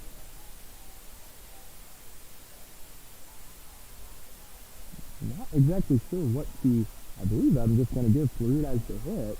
It'll be the third of the game. Floridas is going, and a great jump there as that one will be high. So a beautiful jump by Floridas, and maybe trying to get in a rundown. Hopefully didn't even see him, so now there will be 2 men on in scoring position. Floridas with the base hit. Bryce Mortellaro with a foul ball down the left field line by Robinson. So 2 men in scoring position with just 1 out in the bottom of the 5th inning. This is where the leverage and the momentum of the game can really shift in Batavia's favor if they get things going here.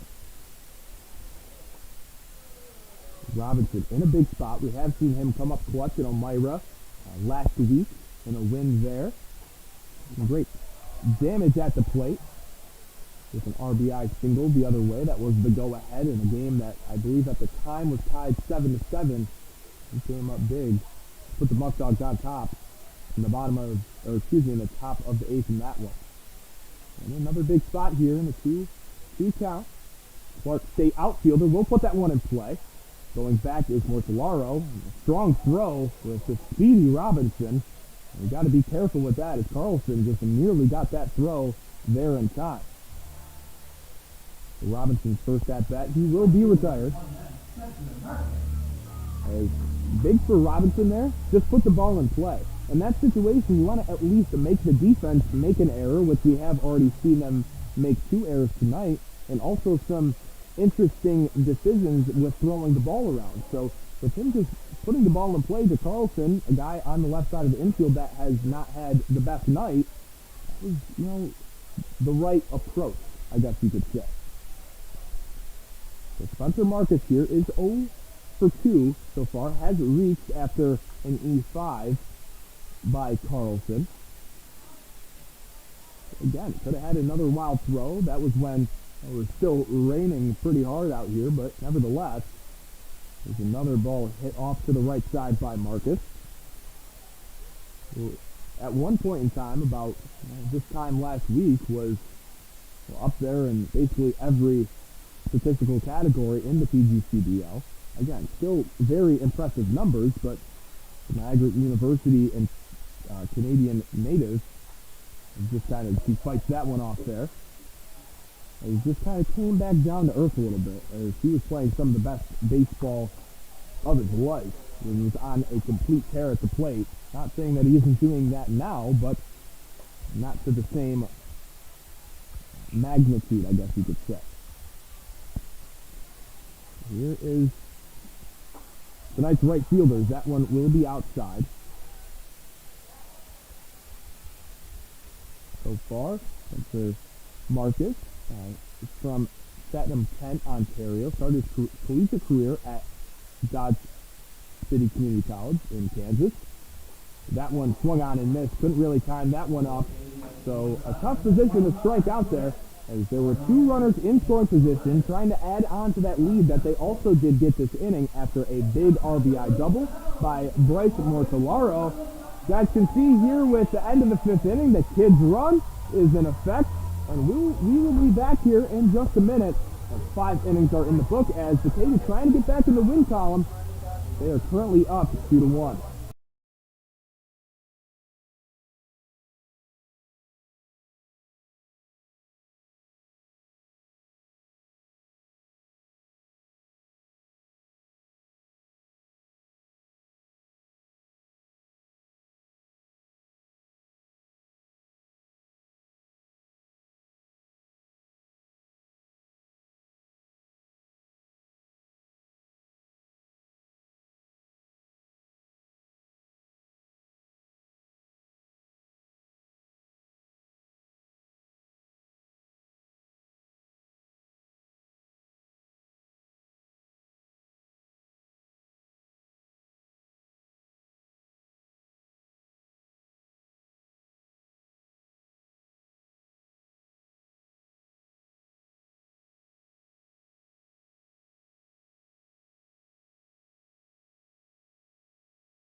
So with the Muckdogs back on top in this one, they are in the 6th inning. Sorry about that. Now it's updated. Stay on top 2-1 here at Dwyer Stadium. Currently riding a 3-game losing streak that they want to snap here tonight at home. The Tarp Skunks have had, their numbers so far this season, but trying to change the narrative here.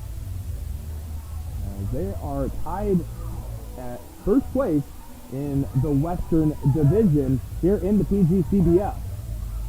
We'll take you through some other action throughout the league. The Albany Dutchmen, who have struggled a little bit out of the gate so far this year. They're beating the Glens Falls Dragons 5-0. Another final, the Mohawk Valley Diamond Dogs beat the Watertown Rapids in the first game of a doubleheader, 8-5.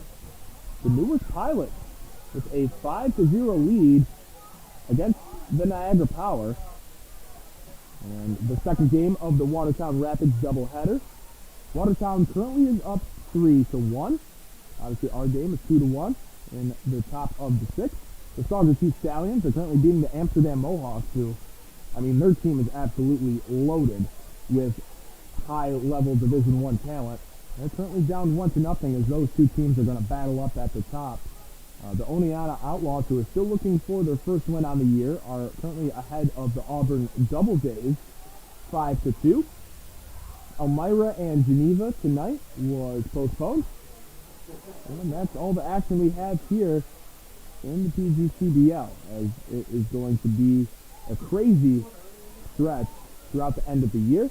But the Amsterdam Mohawks, like I said, they're currently sitting at 13-2, and they still don't have their whole team. So they're a very impressive group of guys with Sauger Chiefs at 10-3. So those two teams are going to battle it out through the season. Leading the Central Division is the Utica Blue Sox, who they currently sit 7-5. And here in our division, which is basically Syracuse and over, Hayden Hunt that time tried to get a bunt down, but I believe that it also hit him as well. But here in the West Division, also called the Patriot Division, the Jamestown Tarp Skunks are 9-4, and Elmira is at 9-5. So just a half game back is Elmira, and after tonight's postponement, Jamestown could increase the lead if they do end up winning here tonight. Geneva sitting at 8-6, Batavia at 5-8, the Niagara Power at 4-7, and Newark at 4-9. So those two teams are battling up and creeping up to that fourth place spot if the Muckdogs don't figure things out here. And that one chopped, but it will be fouled. So far, Hayden Hunt has a single, so he's 1 for 2 with a run scored. And so far tonight, Jamestown does have 1 run on 4 hits. Batavia has 3 hits so far tonight, all coming in the last inning alone. Pichardo, knowing how dominant he has been throughout his starts with a 2-0 record, trying to get another one tonight. And another guy trying to show his dominance is Hayden Hunt against the Muckdogs. He's going to try to go on Robinson, and Robinson's throw was high. Hayden Hunt didn't break stride, as if that throw was on the money, he might have had him by maybe 3 steps. But caught off guard was Robinson out there in center, and the speedy Hayden Hunt will start things off as he gets a double on the play. Two very comparable, guys. Robinson and Hunt, both a lot of speed in center field. Use that to their advantage, and they're also great defensively as well. Robinson might be lacking a little bit comparable in the hitting category of things, as I think if Robinson kind of has a similar approach with Hayden Hunt, just hitting the ball on the ground and just saying, look, I'll outrun you to first base, as we did see that in his last at-bat, and that's a preface that Skip Martinez has been trying to tell Christian Robinson, who's out there in center field currently for the Muckdogs. He is an extremely talented player with a lot of potential, and that's a guy that I've been on the lookout for a long time since we signed him. There's another bunt attempt by a Tarp Skunk here tonight.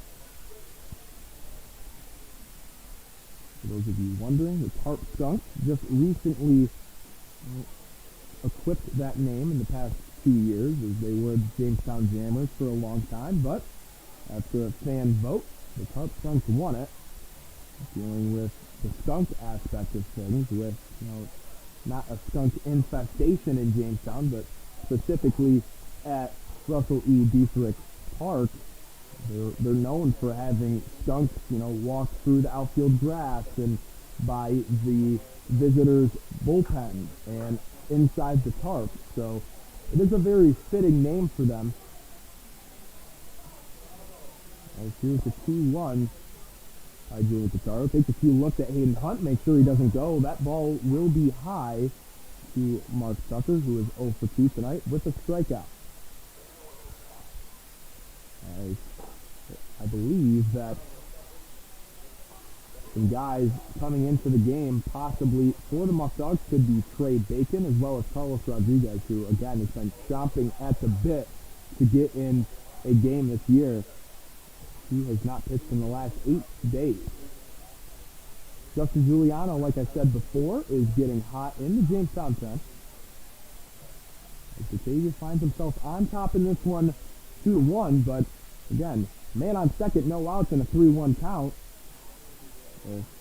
There is a big swing and miss there, and if you get an out here, that's big for Pichardo's, not just his confidence, but also a sigh of relief from Skip Martinez that he doesn't have to go to the bullpen as early as he anticipated. As talking to Julian this morning, he said, Griff, I'm looking to try to go 7, maybe 8 today if I'm cruising.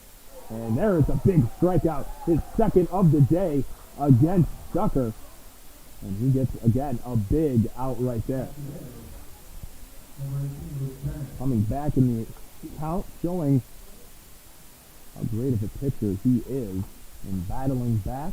And now here is Luke Turner, a guy who did have a deep shot double over the head of Robinson. As you can tell, he's definitely backed up now. But 2 pitches in the last at-bat, there were borderline strike 3 calls that would have had a strikeout looking against Turner. There's a foul ball there.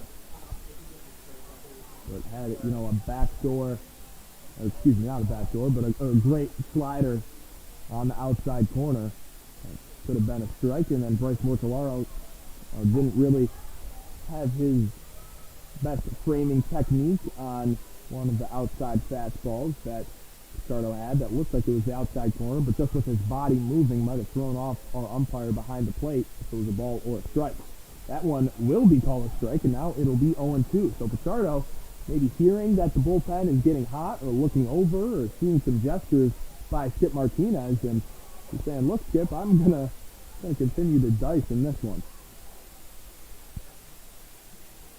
Again, I'd like to thank you all for watching another edition of Batavia Muckdogs Baseball here on YouTube Live. A beautiful night at the ballpark, as you can kind of tell that orange and pink skyline. As Hayden Hunt's going to go for third, Polaro's going to throw, and a nice pick there by Reinhart, as that'll be the 13th stolen base for the speedy center fielder, Hayden Hunt.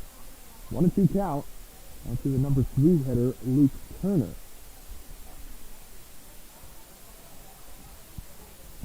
That is Hunt's second stolen base of the ball game. Looks like Bryce, after the ball was in the dirt, couldn't really get a good grip on that one as he kind of double clutched it. Here is Pichardo. The pitch, got swung, and they're going to ring him out. Another big strikeout. Back to back for Julian Pichardo, trying to strand Hayden Hunt, the game-tying run on the bases. Again, that could have been the result in the last at-bat as well. A little trigger-happy that time might have been our home plate umpire, as a little makeup call for the last time. Turner was up to bat. Big swing and miss by O'Shaughnessy there on a changeup. There is another double strikeout inning. Last time Soto did that was back in the 4th. So far this season, if you add up the previous stats and tonight's strikeouts, as that one is hit softly out to left field, and Julian Pichardo gets out of the inning with a man on third, and they will still have the lead in this one, as your score is 2-1 heading into the bottom of the 6th inning.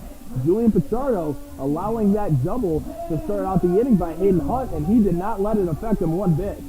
As Pichardo gets out of the inning, and due up for the Muckdogs will be Abner Benitez, Daniel Burway, and Charlie County. So the heart of the Muckdog order due up here.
And back here on YouTube Live with more Batavia Muckdog baseball coverage.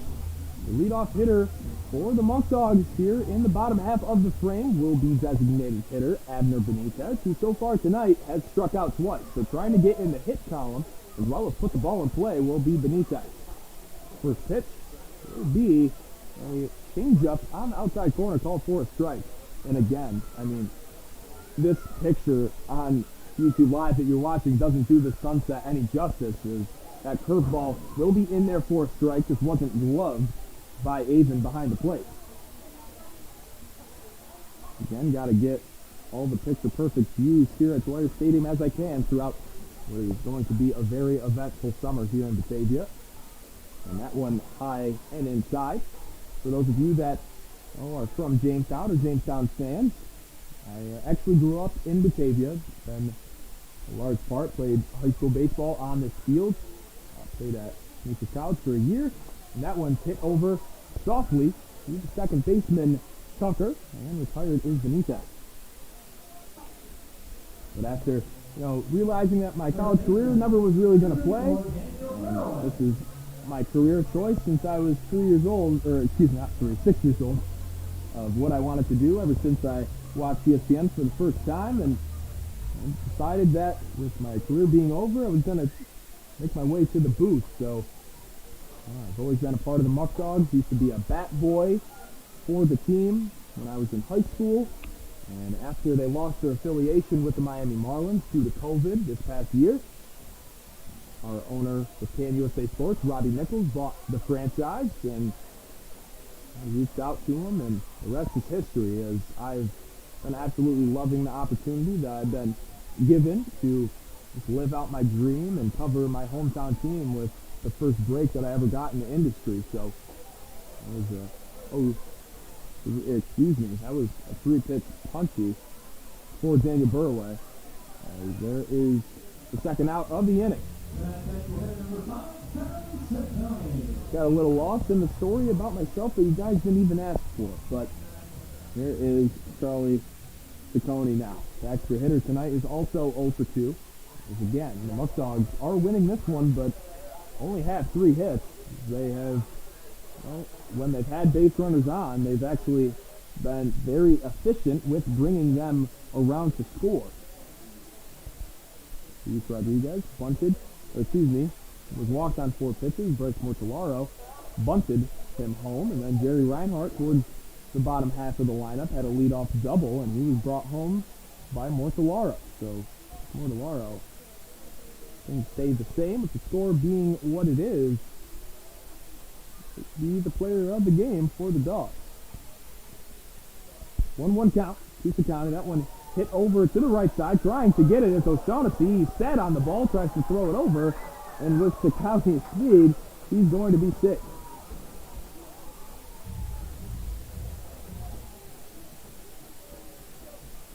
And yep, Richard, I am seeing your comment in the second half of the inning, or excuse me, at the end of this inning. I can try to do that. For those of you that are just joining us, I have had some mic issues all day. Well, they were great earlier, and then about 30 minutes before first pitch, I always like to test things again and see how they're doing, and unfortunately this is what's happened. Is that one sawed off and hit over to Mark Tucker to retire the inning. So again, I'm going to try to get things figured out here. The score is still 2-1 with 6 complete innings. I'll be back in just a second, again, trying to fix that problem.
So I tried the best I could during the break. I don't know if anything changed, but again, before our next game tomorrow at 4:05 against the Niagara Power, I am making that my mission to figure things out. As Julian Pichardo's day is done, Trey Bacon now on the mound. This first pitch will be in there for a strike. I believe that the plan is to have Bacon just go one inning here and then have big Carlos Rodriguez finish things off for the last two. Here's Bacon. Second pitch just misses the outside corner. Pichardo, 6 innings, only 5 hits let up, 1 earned run, and 7 strikeouts. So have a day. Julian Pichardo does have that quality start under his belt, so the backdoor off-speed breaking ball there by Trey Bacon makes it 1-2. But due to the fact that he had over that 5-inning threshold, and the Muckdogs are in the lead, if the lead stays the same, looks like Julian Pichardo is going to be 3-0 as Bacon in his first batter face gets a whiff, and there's an out. As we have the sizzling bacon animation, or excuse me, the sound here in the ballpark.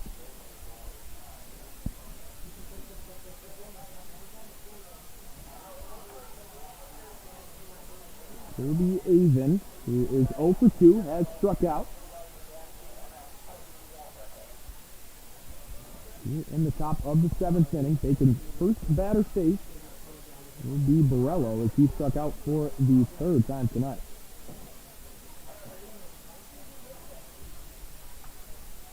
And now here is Avon. That one will be fouled away over to the right side.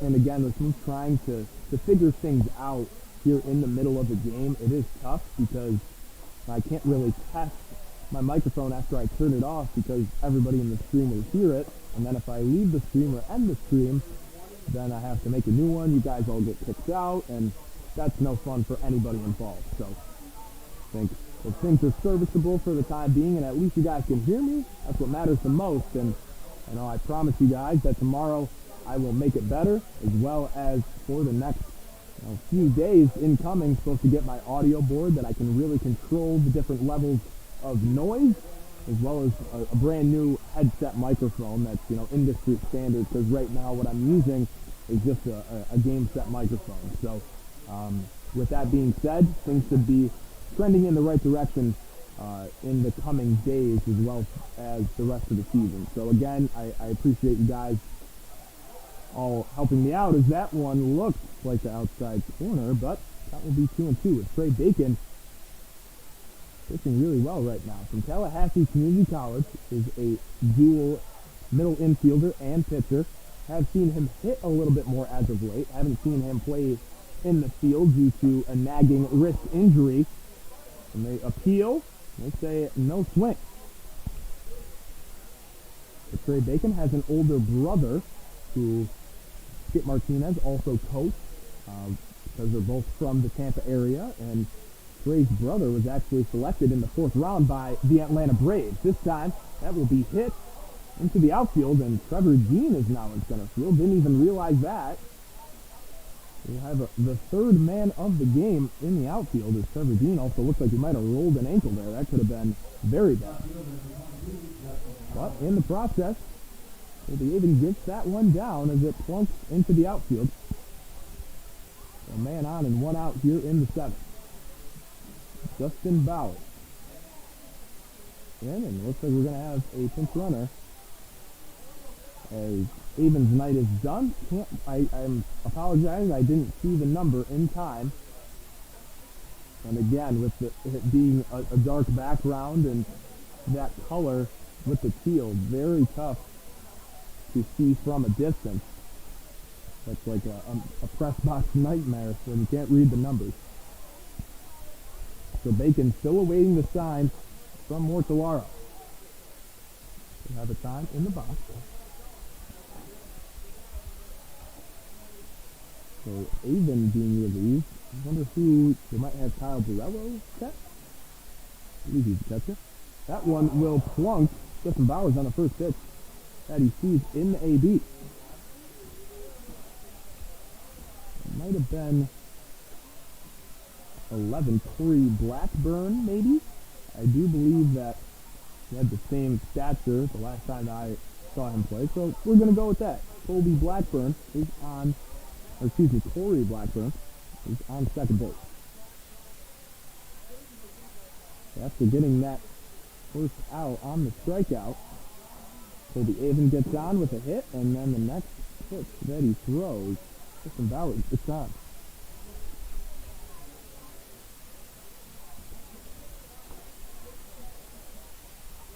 With Blackburn now at second, Bowers at first.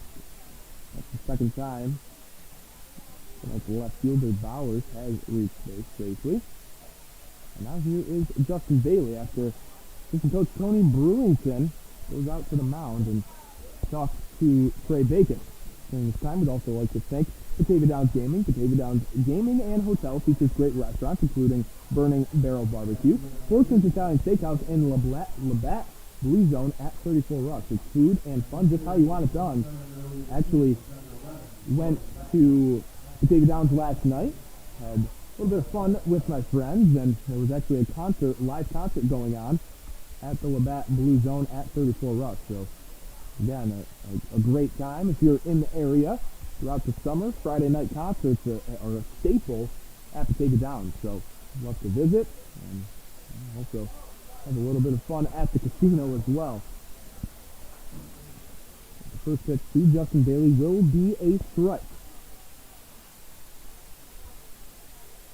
Trey Bacon with two men on, trying to get that double play ball on the inning and go into the seventh inning stretch.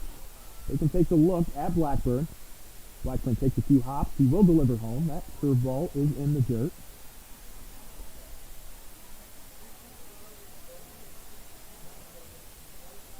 So with Trey Bacon, again, like I said, just finished up his first year at Tallahassee Community College. He's a shortstop and pitcher, originally from the Tampa, Florida area, standing at 5'11", 165.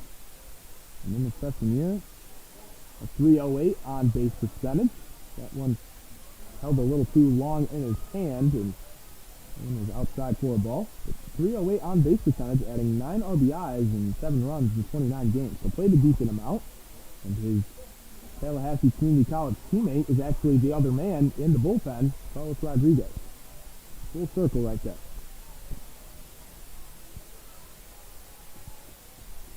Now here in a 2-1 count with 1 out and 2 men on.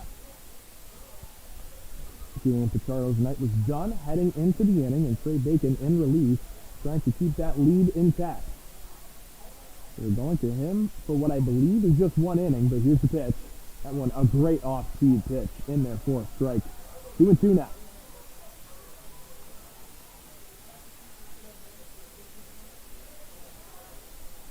Trey Bacon get the second out of the inning, or also get that double play ball, especially if he keeps throwing great curveballs like that. Might get a ground ball.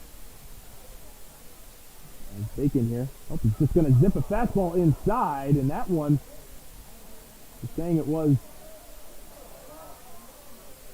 it hit his elbow, but they're saying it was on the swing.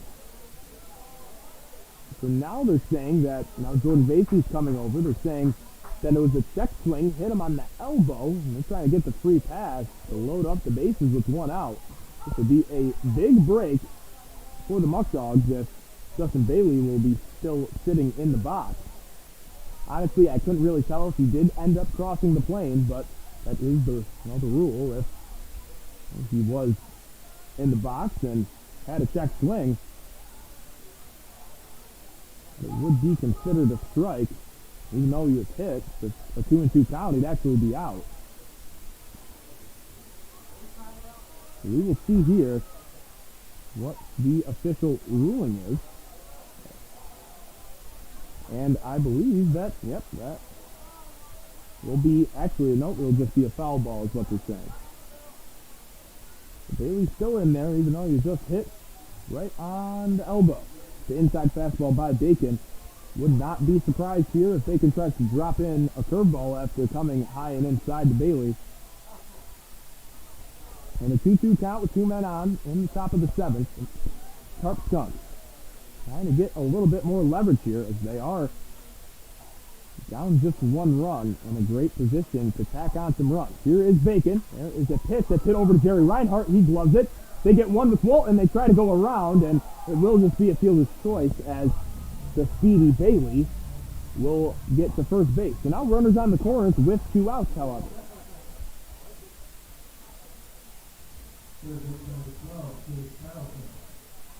So they do get one. As the ball was hit over to Jerry Reinhardt to get the force at second. Kaden Walton tried to turn it, but Bailey did reach on the play. So he reaches via the fielder's choice. And Justin Bowers will be the second out of the inning. So now here is the number 9 man in the order, Chase Carlson, who originally we thought Julian Utimo was playing third from the lineup that was provided to me by Jordan Baisley. And that one, as he stepped off, they're just going to give him the free base, I guess. And they put my head down, and you see Bailey darting for second for 2 outs. I mean, they're worried about, Blackburn scoring, and if he crosses before the out is made with Bailey, then it will be a tie ball game.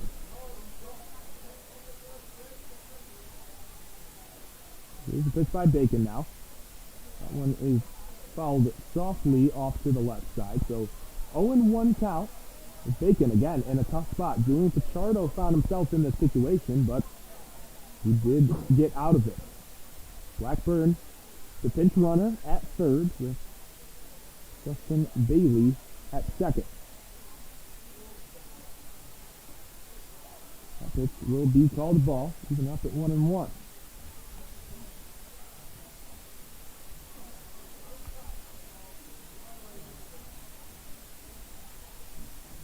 Bacon in a big spot here to keep that Muckdog lead intact. That one will be outside.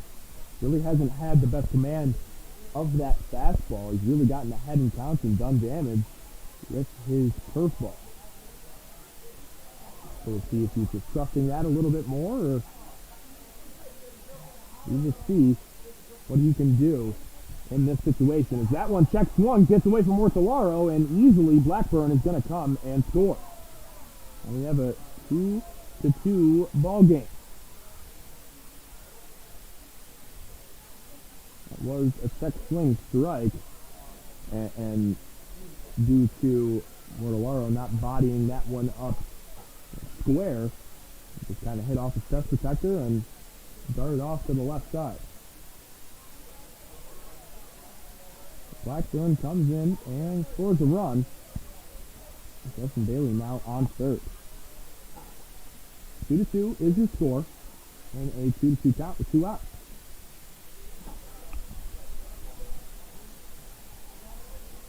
This pitch by Bacon, that one again, not hitting his mark. So, now we'll have a full count. Done. You really don't want to walk another guy here. You would get the force at them first and second. But there's a backward slider, and that's going to end the inning. So Trey Bacon does allow 1 run. At least now Jamestown's not ahead.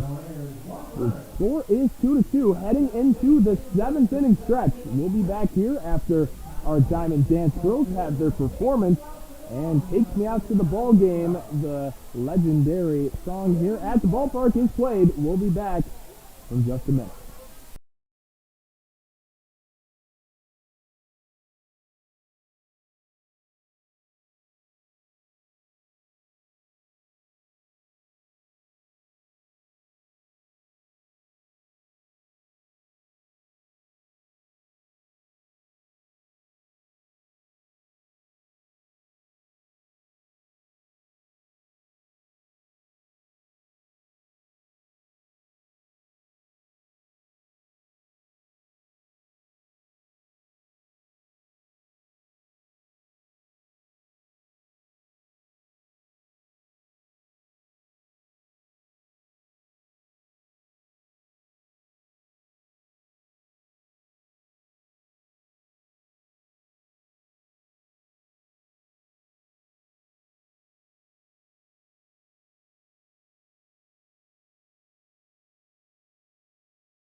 And hope you guys all had a great 7th inning stretch. We're back here in the bottom of the 7th inning here on YouTube Live.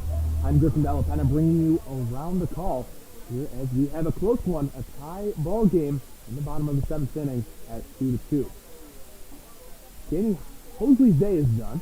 The fellow Canisius College Golden Griffin, Justin Giuliano, is in the game, the left-hander, who missed all of this past season due to a torn ACL, but he has been doing fairly well so far here in the PGCBL with the Tarp Skunks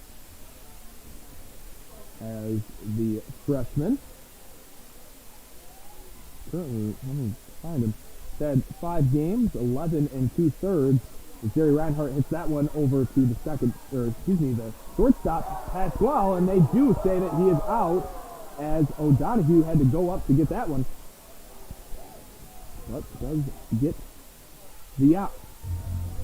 Back on Giuliano, 11 2/3, just allowing 8 hits, 4 earned runs, 5 walks, 8 strikeouts.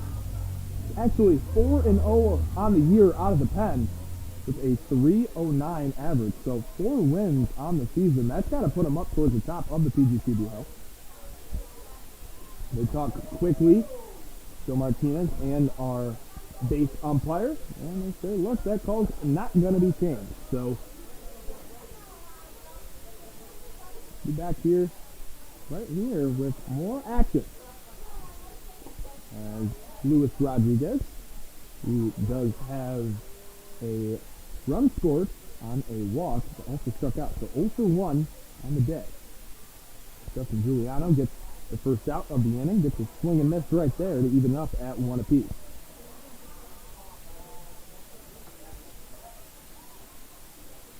Crucial spot here for the Muckdogs, not just to maybe get a lead in the bottom half of the inning, but also to maintain a lead. Something that they have really struggled with is getting a lead and then just giving those runs right back. And that just shows in that situation in the top half of the inning, you just happen over a dunk base hit, and then you hit a guy, and then another runner will put a ball in play, and just very tough situations where instead of throwing a ball over the plate in a 1-2 count, where you have a guy, you're ahead in the count, and you put the ball over the plate, and he's just going to get weak contact, and that can come back and bite you. The count will be full after that one. Will be a pass ball by Giuliano. Excuse me.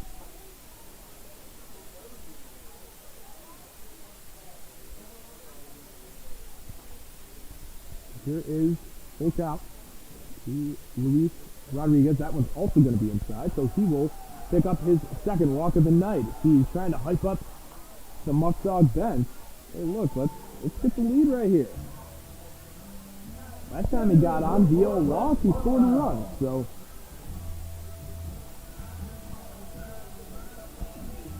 and Bryce Mortellaro, who so far is 1 for 1 with an RBI double.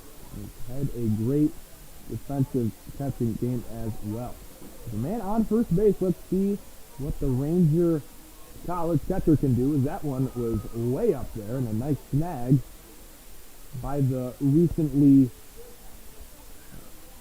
added player to this game after Colby Avon was taken out and Corey Blackburn came in to pinch run.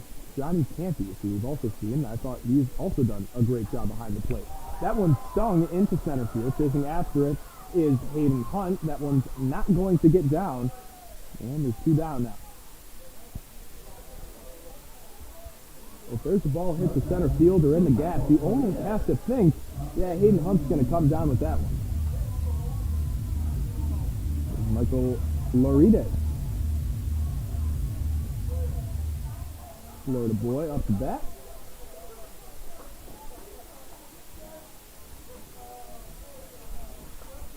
As Florides is from... That one was in there for a strike. Wasn't sure about the call at first. Sorry about that. But Florides had other offers from Boston College and decided to end up at Felician, where he's getting a lot more playing time. Another good Division II program, which Kyle O'Neill, a bullpen arm for the Muckdogs, also attends and pitches at. That one in the dirt. Florides won't be tempted by it, so 2-1 with 2 outs. As far as today, Florides has reached both appearances after an error by shortstop Elijah Pasquale. He's 1 for 2. That one leaped down the first baseline, almost flipped first base coach Tony Brewington. That could have been bad. The Muckdogs trying to snap that 3-game losing skid that they are currently riding in games that have been all close, no real blowouts. The Muckdogs, every single one of those games, they've had a large blow-up inning, and they've put their offense in a bind to have to stress a little bit and have a large mountain to climb. And they wait until the end of the game because they're a resilient group of guys and they know how to play baseball and they know the times that they have to come up big. But currently, it's something that they need to work on, being a little bit more consistent, especially when they're getting a lead, but they need to continue to keep it. And at least just not give it back when their opponent is due up. There is a foul ball as Luis Rodriguez, with 2 outs in the inning and a full count, was going to be in motion.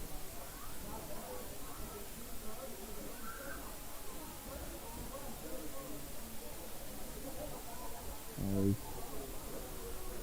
we will see the number 10 man in the Muckdog order, Michael Florides, back in the payoff pitch against Giuliano. That one is lined, and that one's going to get through. And Michael Florides, his first game back in the lineup in quite a while. He's been great in the 10-hole, playing great defensively, and he's also had 2 hits so far. It looks like we're going to have a pinch hitter here, as it's Trevor Dean. Trevor Dean relieving the former defensive replacement, Christian Robinson, after just 1 at-bat.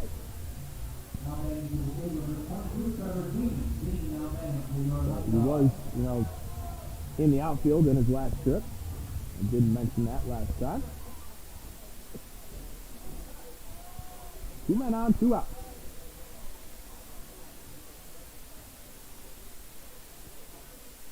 I've seen Dean have a 3-hit game earlier in the week with 2 doubles. There's Giuliano with the first pitch to him. That one is a nice slider back door on the outside corner. Another big spot here for Dean. So far, the San Diego native attends Washington and Jefferson College. There's a pickoff, try to go behind the runner there. Florides and O'Shaughnessy tried to time that.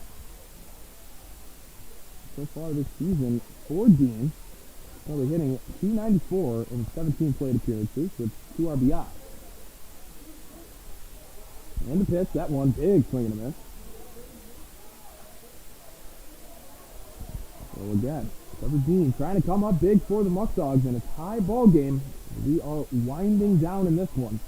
Muckdogs with both the Niagara Power and the Newark Pilots have been playing each other, so at some point, one of those teams is going to creep up and try to be fourth in the division. And the pitch, that one's going to hit Trevor Dean's foot, and now they'll be bases loaded. So both runners were also going on the 0-2, an aggressive call by Joe Martinez, I really did kind of like putting the runners in motion there, putting some pressure on the opponent. As Rodriguez now at third, with Florides at second, and Trevor Dean with Spencer Marcus, who feels like he's due for coming up big right here. And it seems like it's just going to be Giuliano. They're going to talk to him quick, as he's obviously been a very reliable guy for them with a 3.09 ERA and 4 wins on the season, no losses. Really the first time that he's ran into a big jam like this. And again, because, I'm a sophomore, he just finished up his freshman year, really didn't get to see him throw live, saw him throw live a few times in the fall, but post, ACL surgery, he had a very fast and speedy recovery, which we are thankful for, and got cleared to be here in the summer.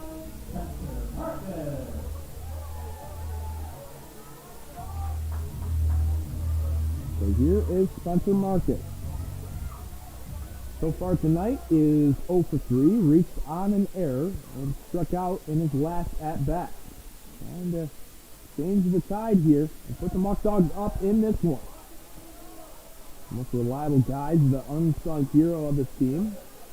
Doesn't have to be a vocal leader like Bryce Mortellaro, but he does have guys follow him, and he's a great example of the type of player that you could be, a great teammate, and is always sending motivational things and things to, after this recent losing streak, to make sure that there are some high spirits and that, they do have some things to fix, but they're trending in the right direction. Is that 2-0 is hit back up the middle, trying to flick it over, and that one looked for sure to get up the middle, but a very nice play made by Mark Sucker with the bases loaded.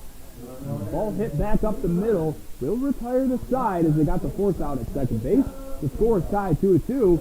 We'll head to the top of the 8th inning with big Carlos Rodriguez back on the bump. The Muckdogs trying to hold Jamestown at 2 to come back up in the bottom of the 8th inning with Benitez, Burway, and Sakani all due up.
And after 8 days off, Carlos Rodriguez is also back on the mound for the Muckdogs. Again, that lively fastball looks like he's had some built-up aggression as that ball was a missile out of Carlos's hand.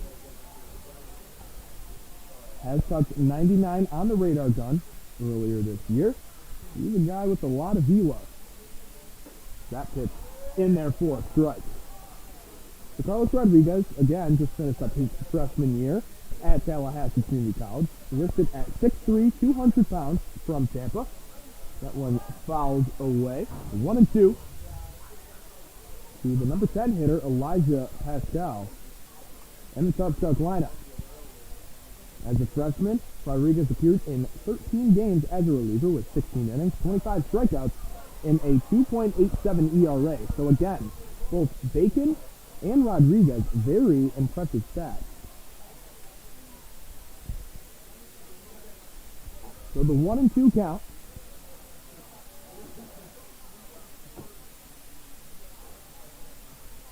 to Elijah Pascal. Tonight's shortstop, that one, a slider that might have taken off his head if he didn't duck.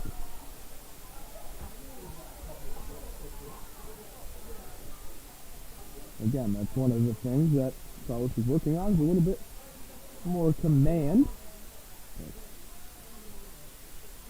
That one, oh, looks like it clipped the outside corner. Let us see count.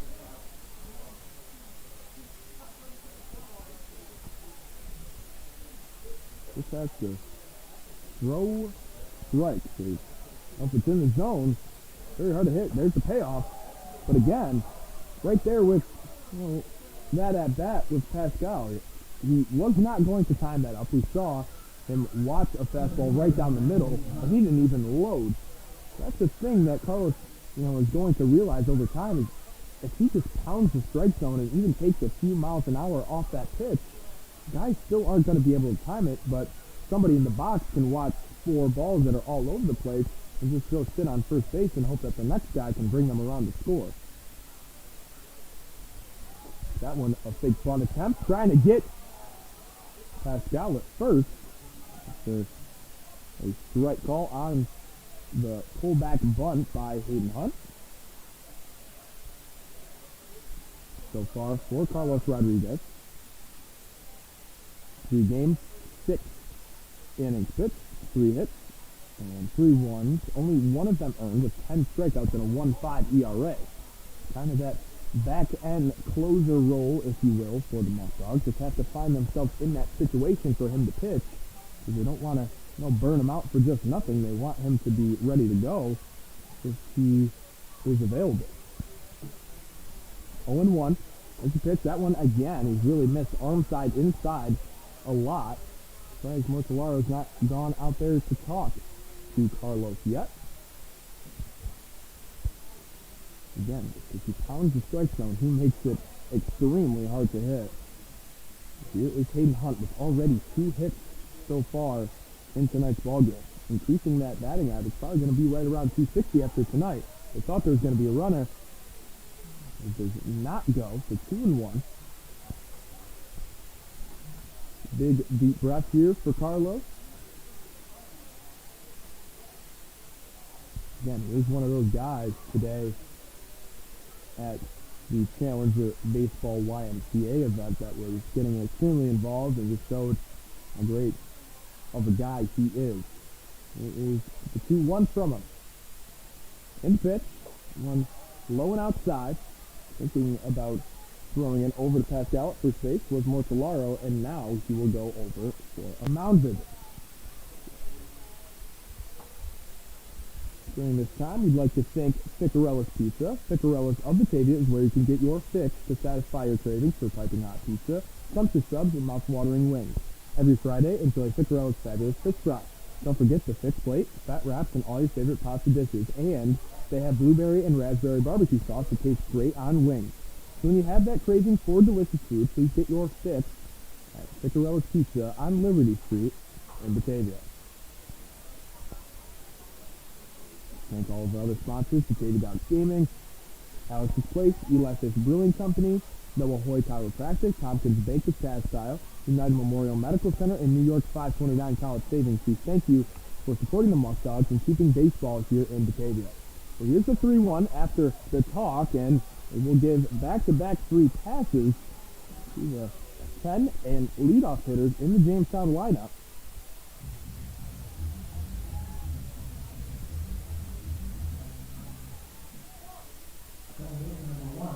In a low-scoring duel between 2 teams that had, I guess, opposite starts. Both trying to trend in the right direction. And the Muckdogs trying to pick up their first win of the season against Jamestown. That's a butt pullback to throw over, and they get the tag down. Jerry Reinhart with a great pick. Bryce Mortellaro with the hose. And Elijah Pascal thrown out at third.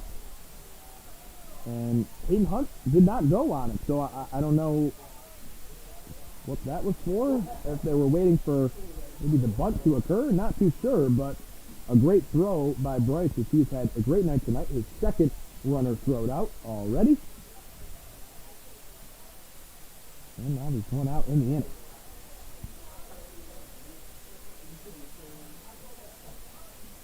So with Joey Batavia still out due to injury, and Trey Skidmore, a new addition to this Muckdog lineup, still getting accustomed to things. This is Bryce's opportunity after getting healthy, and he's taking full advantage of it. Talked a lot coming into this game. He was hitting right around 100. With tonight's great at bat, he's going to be definitely over that threshold now. 1-1 count, 1 out here in the top of the 8th. That pitch also low. Thinking about going as Carlos Rodriguez might have stumbled on that. Again, I'd like to thank all of you watching here tonight on YouTube Live with more Batavia Muckdog coverage here at Dwyer Stadium throughout the season, regardless if we're here at home or on the road throughout all the ballparks across the Western Division. We're bringing you as much action as I can, try to give you the best coverage possible of your hometown Muckdogs. It's been an absolute blast so far. I'm loving it, getting used to that pretty rigorous schedule. And last night, having an off day, I didn't really know what to do with myself. I haven't had free time in a long time, so that pitch runs inside to make it 3-1. It's just so crazy. I'm talking to the other interns and our assistant GM Tyler, saying how I started my internship almost a month ago, and being at the ballpark basically every day for long hours, I feel like I've been here for about 4 months. That's what it feels like. Here's the runner goes, and it does not matter as Tucker will walk. So 3 guys in a row, Carlos Rodriguez has walked in his first appearance back after 8 days. And very frustrating time for him because he wants to pitch. Just due to some of the situations that the Muckdogs have found themselves in, being down late in ball games and trying to have these comeback wins, his services really aren't needed as much as they are in a situation like this, in a tie game against a great team. You want to put your best foot forward going into a game against Niagara tomorrow. You just saw their ace, Ben Miller. You know he's not going to be on the mound. He just pitched 3 days ago. It's a very interesting spot for the Muckdogs here. They're kind of putting all the chips on the table to get this win in front of a home crowd on a Saturday night, a fireworks night nonetheless. After there was pretty bad weather to begin with, the night's actually been off to a great start. The Muckdogs are tied 2-2 with 2 men on here in the top of the 8th. There's the pitch, that one in there, so great start to the at-bat to the number 3 hitter, Luke Turner, who is 1 for 2 with a walk and an RBI double. Rodriguez settling in now. It's about throwing it over. He's just going to step off as Hayden Hunt was dancing over there at second base. 1-1 count. Settling in is Carlos Rodriguez. Take a look over. And the pitch. That one yanked. A nice play by Bryce Mortellaro there. 2 men on are Hayden Hunt in second base and Mark Turner at first.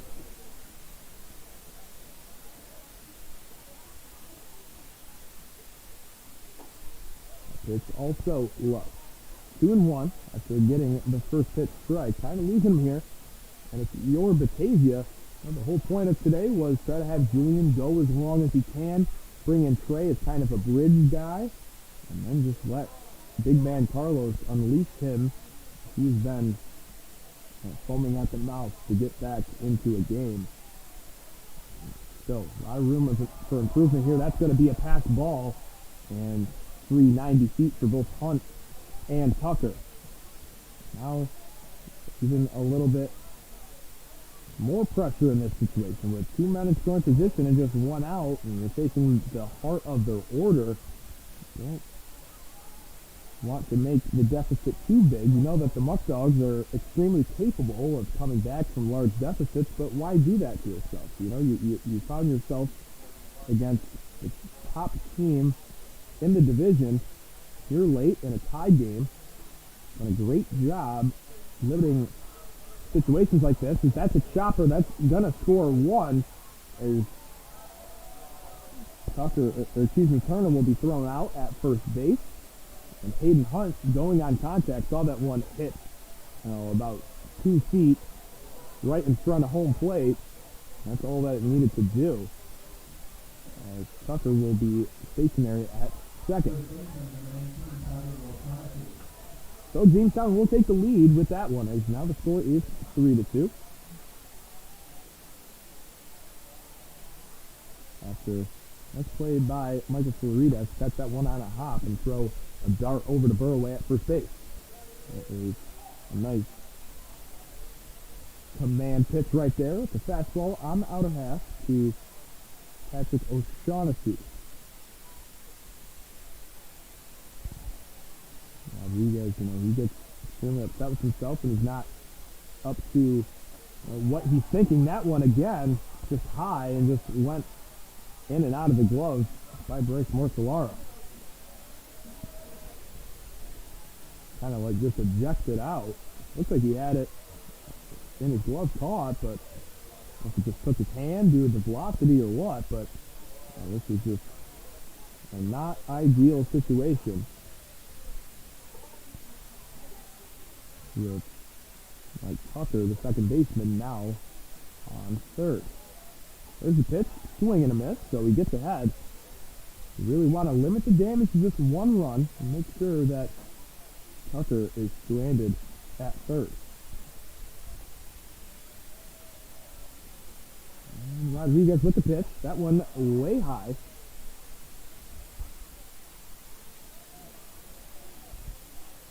Rodriguez just needs to get one more strike here. Even if O'Shaughnessy puts the ball in play, you've seen not a lot of hard contact. It's hard to barrel up a pitcher like this. Rodriguez from the full, the pitch. Again, high and outside. Trying not to have his fourth walk of the inning.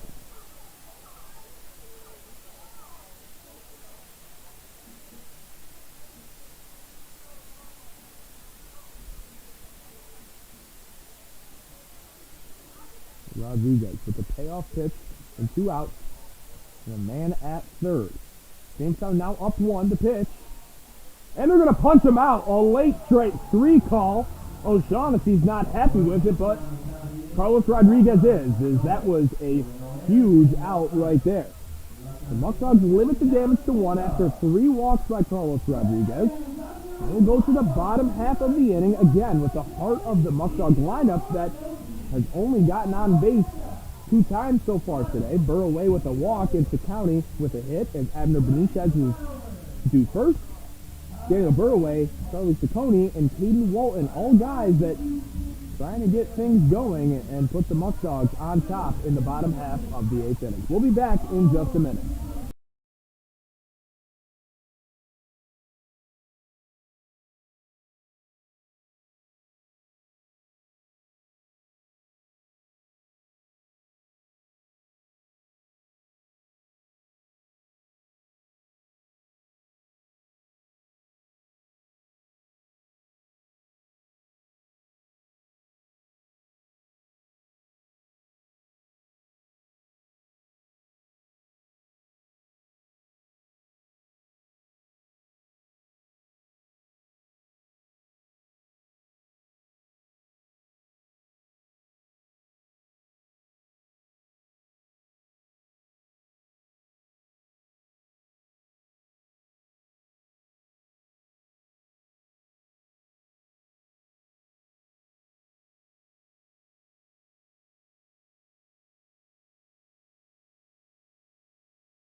And after a quick break, we have action here in the bottom of the 8th inning. Abner Benitez steps up to the plate in a big spot with Batavia now down 1. First pitch will be a ball.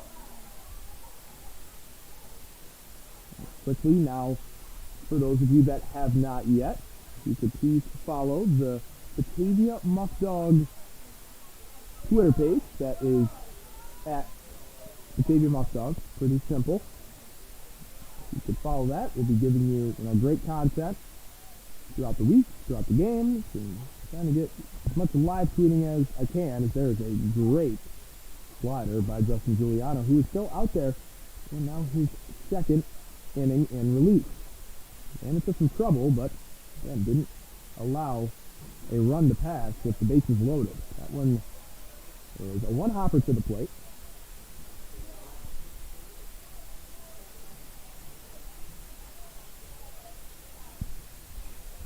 And a 3-1 lefty-on-lefty matchup here is Abner.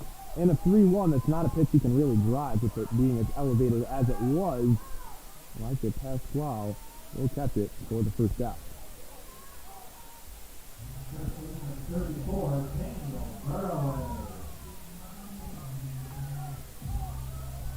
Daniel Burraway, the Elvin Community College first baseman slash outfielder.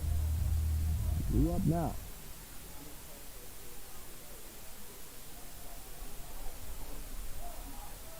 That one will be a ball.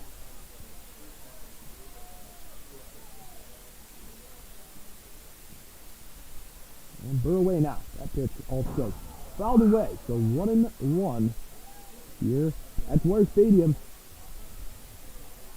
As the Muckdogs, as you can see, is down by 1 run. Justin Giuliano on the mound for the Tarp Skunks. Pitch inside and low for ball 2.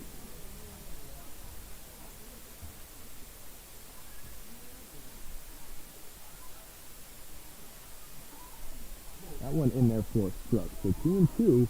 Now to Burraway. Burraway this season, after hitting around like 286 for about this time past week, he's now currently right at 200. As again, he's putting a lot of hard hit balls in play. Things just aren't going his way.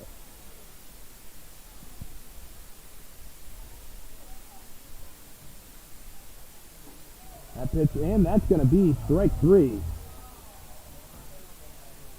And that's a tough one on the outside corner, and you can't really be looking for just a walk there. If you think it's close, got to protect. And now there'll be 2 down. So the County does have a hit today. 1 of the 4 that the Muckdogs, 5 that the Muckdogs have today. Nope, just 4. Sorry about that.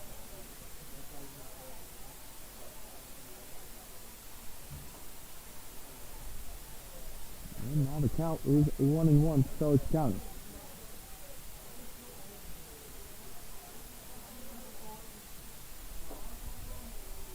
And ball 2 now. He's tonight's extra hitter. We've seen Charlie play a lot of shortstop lately. Floridas is there tonight. He's done a great job. That one fouled softly to the backstop. On deck is Cam Connolly as well. So he will be relieving Kaden Walton at second base. Walton's day is done after just going 0 for 2 with a walk. That pitch reset. He did not go.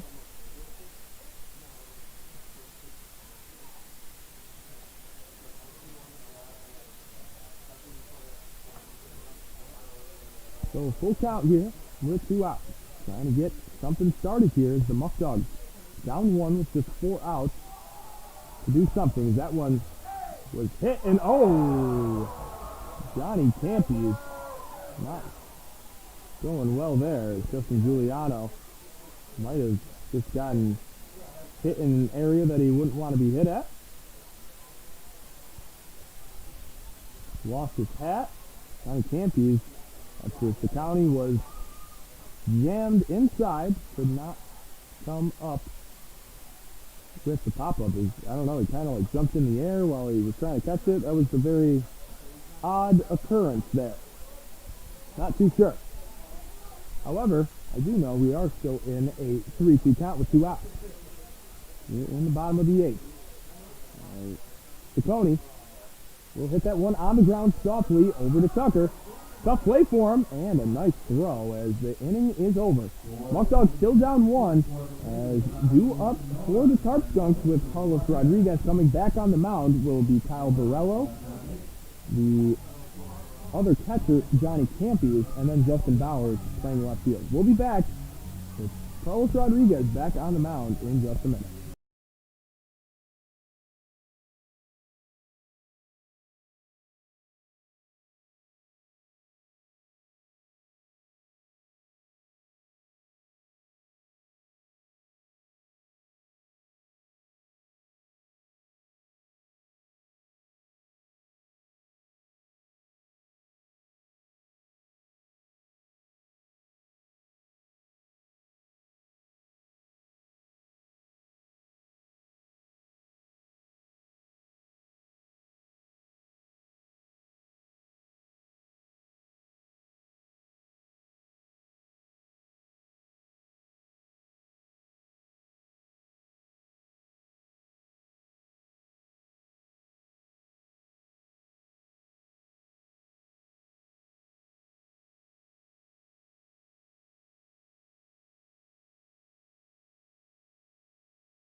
Carlos Rodriguez is ready to go, trying to build off the last inning.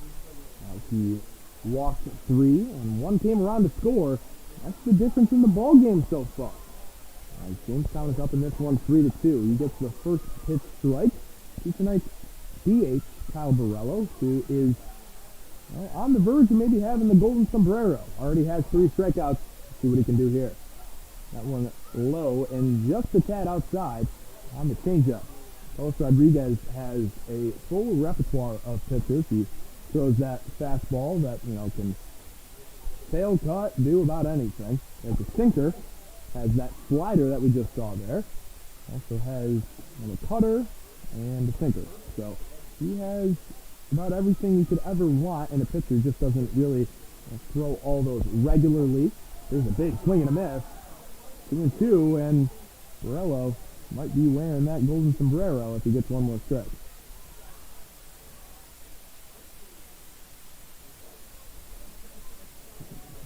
Rodriguez trying to get dialed back in, and a pitch. That one swung through, and Borello will have the golden sombrero, so I did call it. And Johnny Campies now relieving Colby Avon, who had a single, and then Blackburn actually scored the go-ahead run for the Tarp Skunks. Johnny Campies, the Wagner catcher, hit 286 this past year.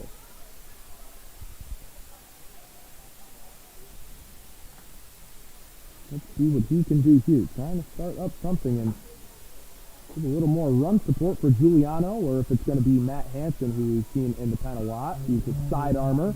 Has a good amount of saves as well. That one will be strike 2. Apologize. Here is Johnny Campies.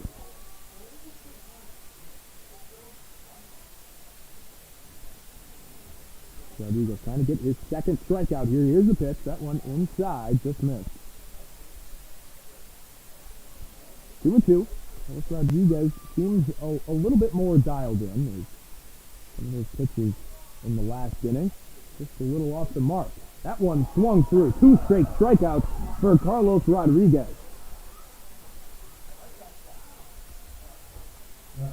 So Campies comes in. He's also retired via the K.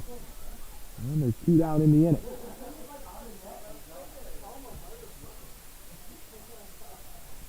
Now here's Justin Bowers, who does have a single, was also hit by a pitch.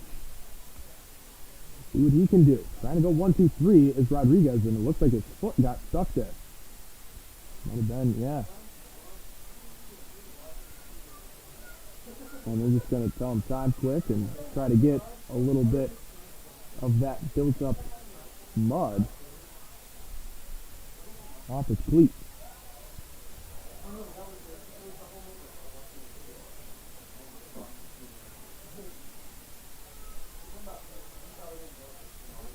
Here is Carlos Rodriguez. As the pitch, that one low.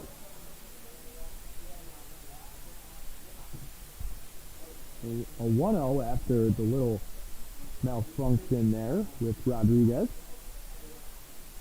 And that one, oh, what a pitch on the inside corner. That was a great breaking ball. Bowers thought he was going to get hit by a pitch for the second time tonight. Instead, that one flies into the strike zone.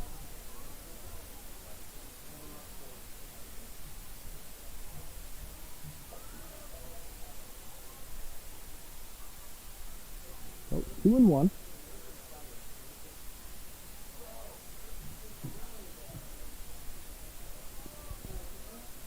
Trying to go for the 1-2-3 inning is Rodriguez. That one also low.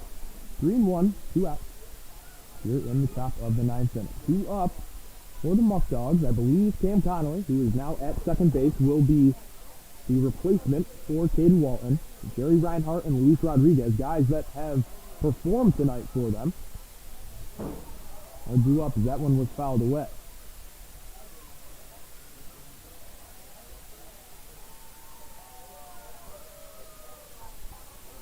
And another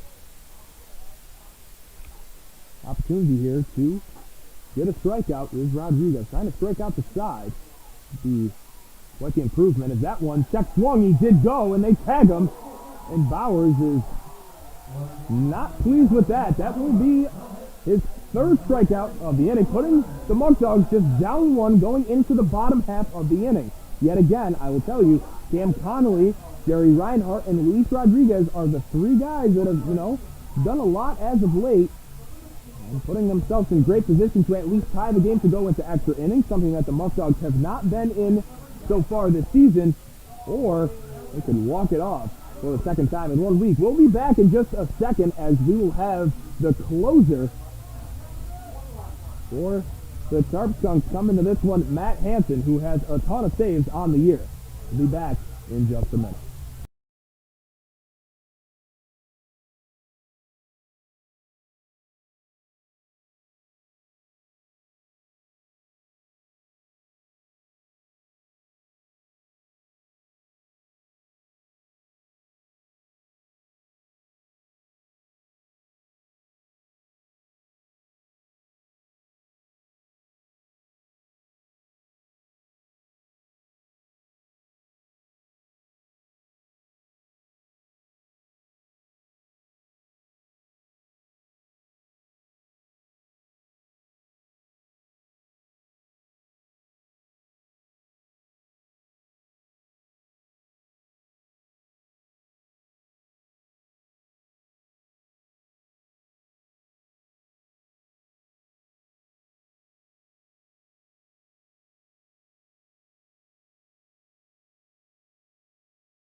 And here we go here in the bottom of the 9th inning. A great spot for the Muckdogs to make these home fans happy. As pinch hitter will be Cam Connolly. His first plate appearance of the night. Cam Connolly was the hero back on Monday against the Pioneers in an exhibition game. The Muckdogs came way back in that one, down 5-1, as the first pitch by the side armor, Matt Hansen, is in there for a strike. The junior from George Mason had a 7.58 ERA this past year, but so far in the PGCBL has 5 saves. That one just missed the outside corner. But back to Connolly, had that 2 RBI single for the walk-off and had a 3-hit game. So he's been a guy that's been very reliable despite his young age. He can shine in the big moments. That one will be low by Hanson. Muckdogs saw Hanson in the non-save opportunity this past Wednesday in Jamestown. And a 10-6 win for the Tarp Skunks, because that one will also be low. Skip Martinez, who we can currently look at now quickly at third base. He always has a pen and paper, and something that, I don't know if Matt Hanson was aware or if he thought that, he was writing something down about him, but he shut the door in just 1, 2, 3, as Cam Connolly will get on the walk. But Hanson, for some reason, he went 1, 2, 3. They shut the door. The Muckdogs' comeback was just not enough. And for some reason, decided to have some choice words for Skip Martinez after the game. For some reason, thinking that Martinez was writing about Hanson in his book. Not too sure, but kind of said some disrespectful things to Coach. And again, not very pleasurable things, and not showing a lot of respect to your elders, other coaches, and people that, know the game. Skip Martinez has been a minor league player and knows what he's doing. So, again, a move that I felt a little questionable, trying to, single out and say some interesting things to a coach. Let's just put it at that. As now here's Jerry Reinhart, who does have a double so far today. He's going to put a bunt down to the right side, but it will be foul.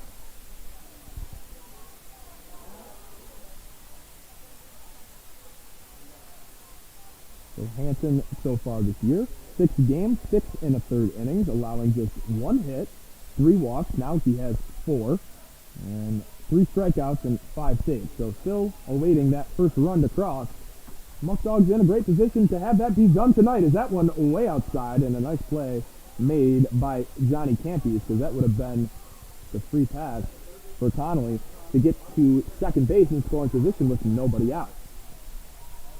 Reinhart here in a big spot. Third baseman is charging in on the possible bunt. He does get it down. A perfectly placed bunt. He's not going to get him at 2. And he throws it away. Hanson throws it away. Coming now is Connolly. He's getting waved home. It's found in the Tarp. And the run, I believe, will score. And no, they're bringing him back. Oh, that would have been huge. So he actually has to go back to third, as the first baseman or right fielder put his arm up, is that it got stuck in the Tarp. But Matt Henson, again, a guy that throws from a side arm, slot when he's on the mound. In this situation, tried to throw it over the top, and that ball completely sailed on him, as that one was not even close. So Jerry Reinhart gets the big bunt down, and not even just moving the runner, he's going to be on second base, and Cam Connolly is going to be also in scoring position. So a huge play right there. And now Blair Frederick is going to be the pinch hitter for Luis Rodriguez, just based off the adjustment with a righty on the mound. Luis Rodriguez is a righty, and a righty, especially from a side arm slot, is a very tough pitch to pick up. Blair Frederick, a guy that was up in a similar situation a week ago against Geneva. In the bottom of the ninth, with bases loaded and 1 out, the Muckdogs down 1. At the time, it was 7-6. Blair Frederick hit an absolute missile up the middle that was nabbed by their closer, Ryan Gosler.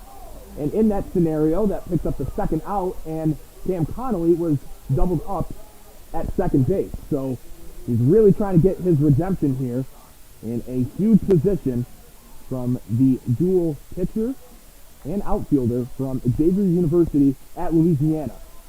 First pitch was a strike. Next pitch is a ball. That's going to be another error for the Tarp Skunks, their 4th of the day.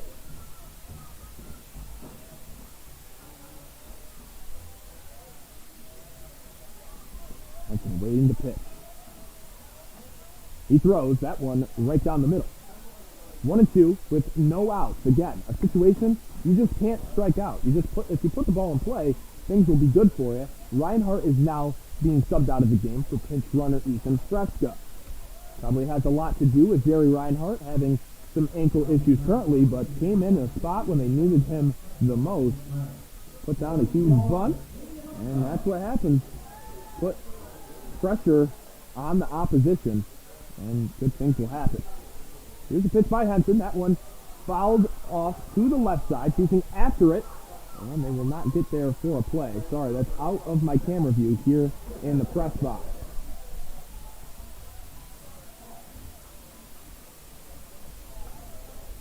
Two men on. Ethan Fresca now at second. At third is Cam Connolly, who had the leadoff walk.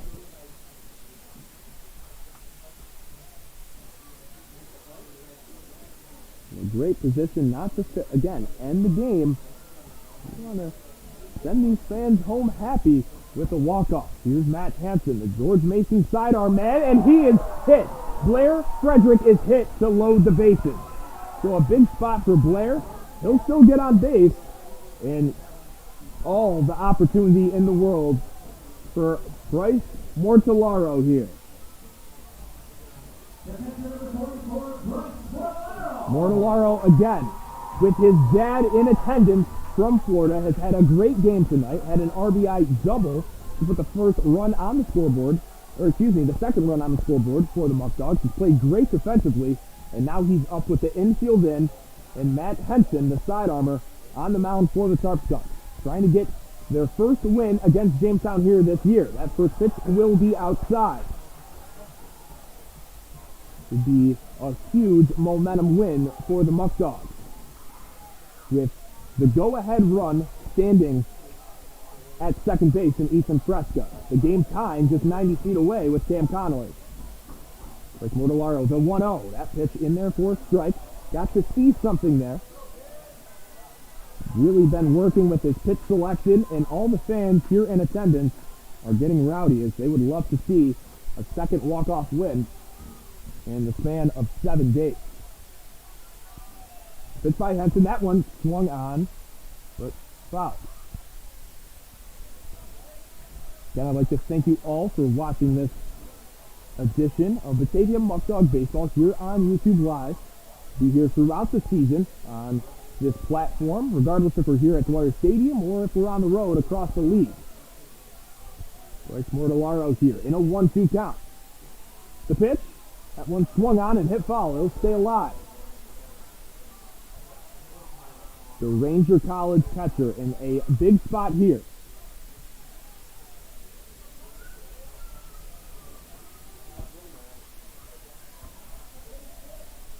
Bryce Mortellaro just trying to put the ball in play with the infield in, and a swing and a miss.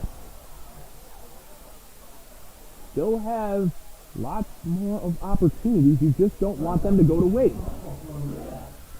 Michael Florides, who has a 2-hit game so far today, trying to play hero now.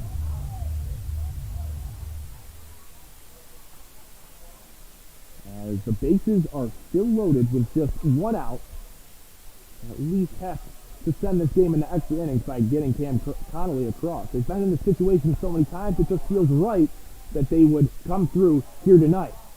First pitch slider in there for a strike. Henson again has not allowed a run yet this season. They're going to bunt him. They're going to get the squeeze attempt, and it was actually a foul ball.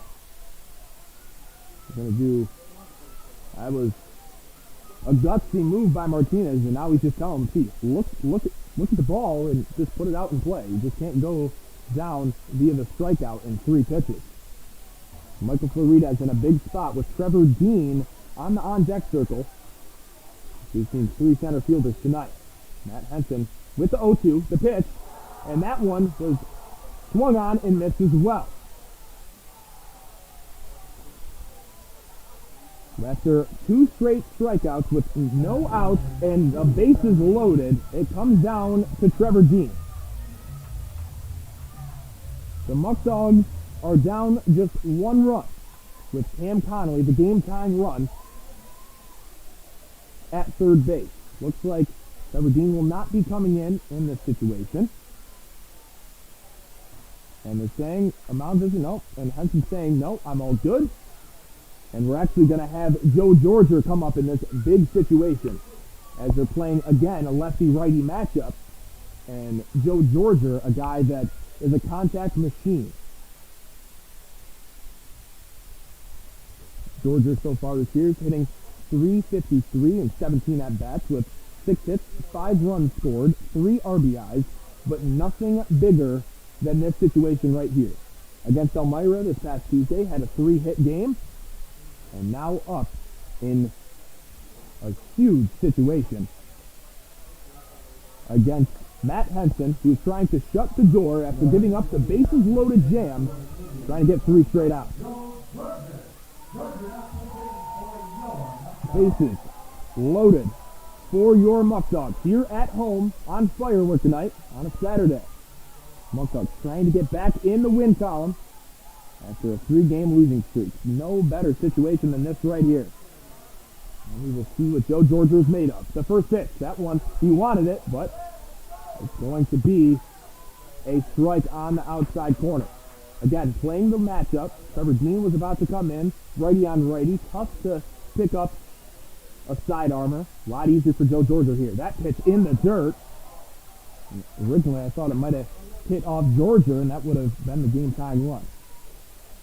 1-1. With 2 outs, bases loaded in the bottom of the 9th inning. Here on YouTube Live. And the pitch by Henson. That one again outside. So Georgia now ahead in the count.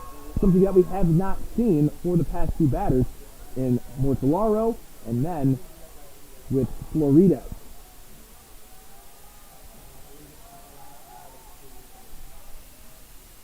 And the pitch. That one in there for a strike. So that is a very tough pitch to pick up the spin on and see what it is.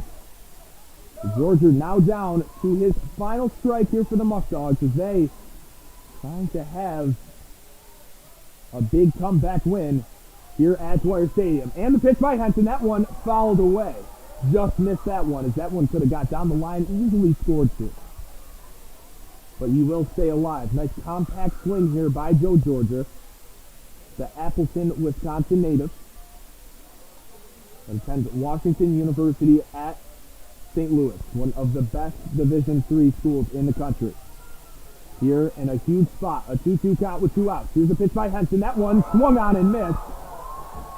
And that win was huge. And Matt Henson shuts the door and blows the wind out of the sails of the Muckdogs and all the fans here in attendance. That is a tough one to swallow with bases loaded and no outs.